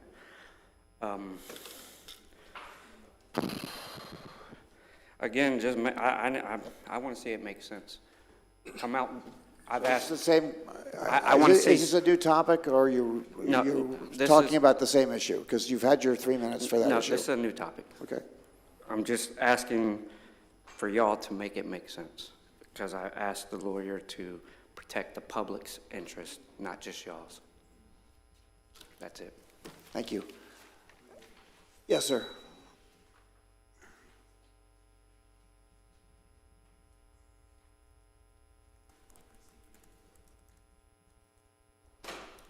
Good evening, George Mayo, Palm Coast. We have the lunch and lecture series that the city provides, and most recently our city manager was there, gave a great presentation with her staff, and answered all our questions, as previously did you, Mayor. And I hope the city continues with this lunch and lecture series in the future, that we're able to do that. I think it's very beneficial. One other thing, we had last month a shredding event over at Utility Drive, and there are none that are really planned out in the future. It's whenever. And I was wondering if we could do it roughly, say, every 4 months. That was also very beneficial. Possibly maybe on a Food Truck Tuesday you could have, I don't know what the contract, what it costs us, but maybe have it on a Food Truck Tuesday, because if you have it in the morning on Saturdays or during the week, people might not be able to attend, but if they might get people to come to Food Truck Tuesday if you also do it at that time. Recently, thankfully, Jeremiah's is now open on 100, and Tijuana Flats is there. I had spoken to both of them when they were in the process of opening up or trying to finish off and everything, and both of the managers in both places had said they would like to have opened already, but they have it waiting on the city. That's both of them quoted, said, we're waiting on the city. I know everybody talks here, we need more businesses, we need more businesses, we need more businesses. But I don't know what the story was, what the issue was, why they were waiting on the city. But is it possible other small businesses see that and get discouraged? I don't know, but I'm just reporting, what I heard is that they wanted to open earlier and then just waiting on the city. Earlier, I didn't come here till this was in progress, and I was listening on YouTube at home. And there are times when it's very hard to hear what you people are saying, especially our city attorney tonight. In one of the presentations you had, it was very, very hard to hear. So I just ask you, just be aware of that whenever anybody is using the microphone for the people at home who are listening and can't attend.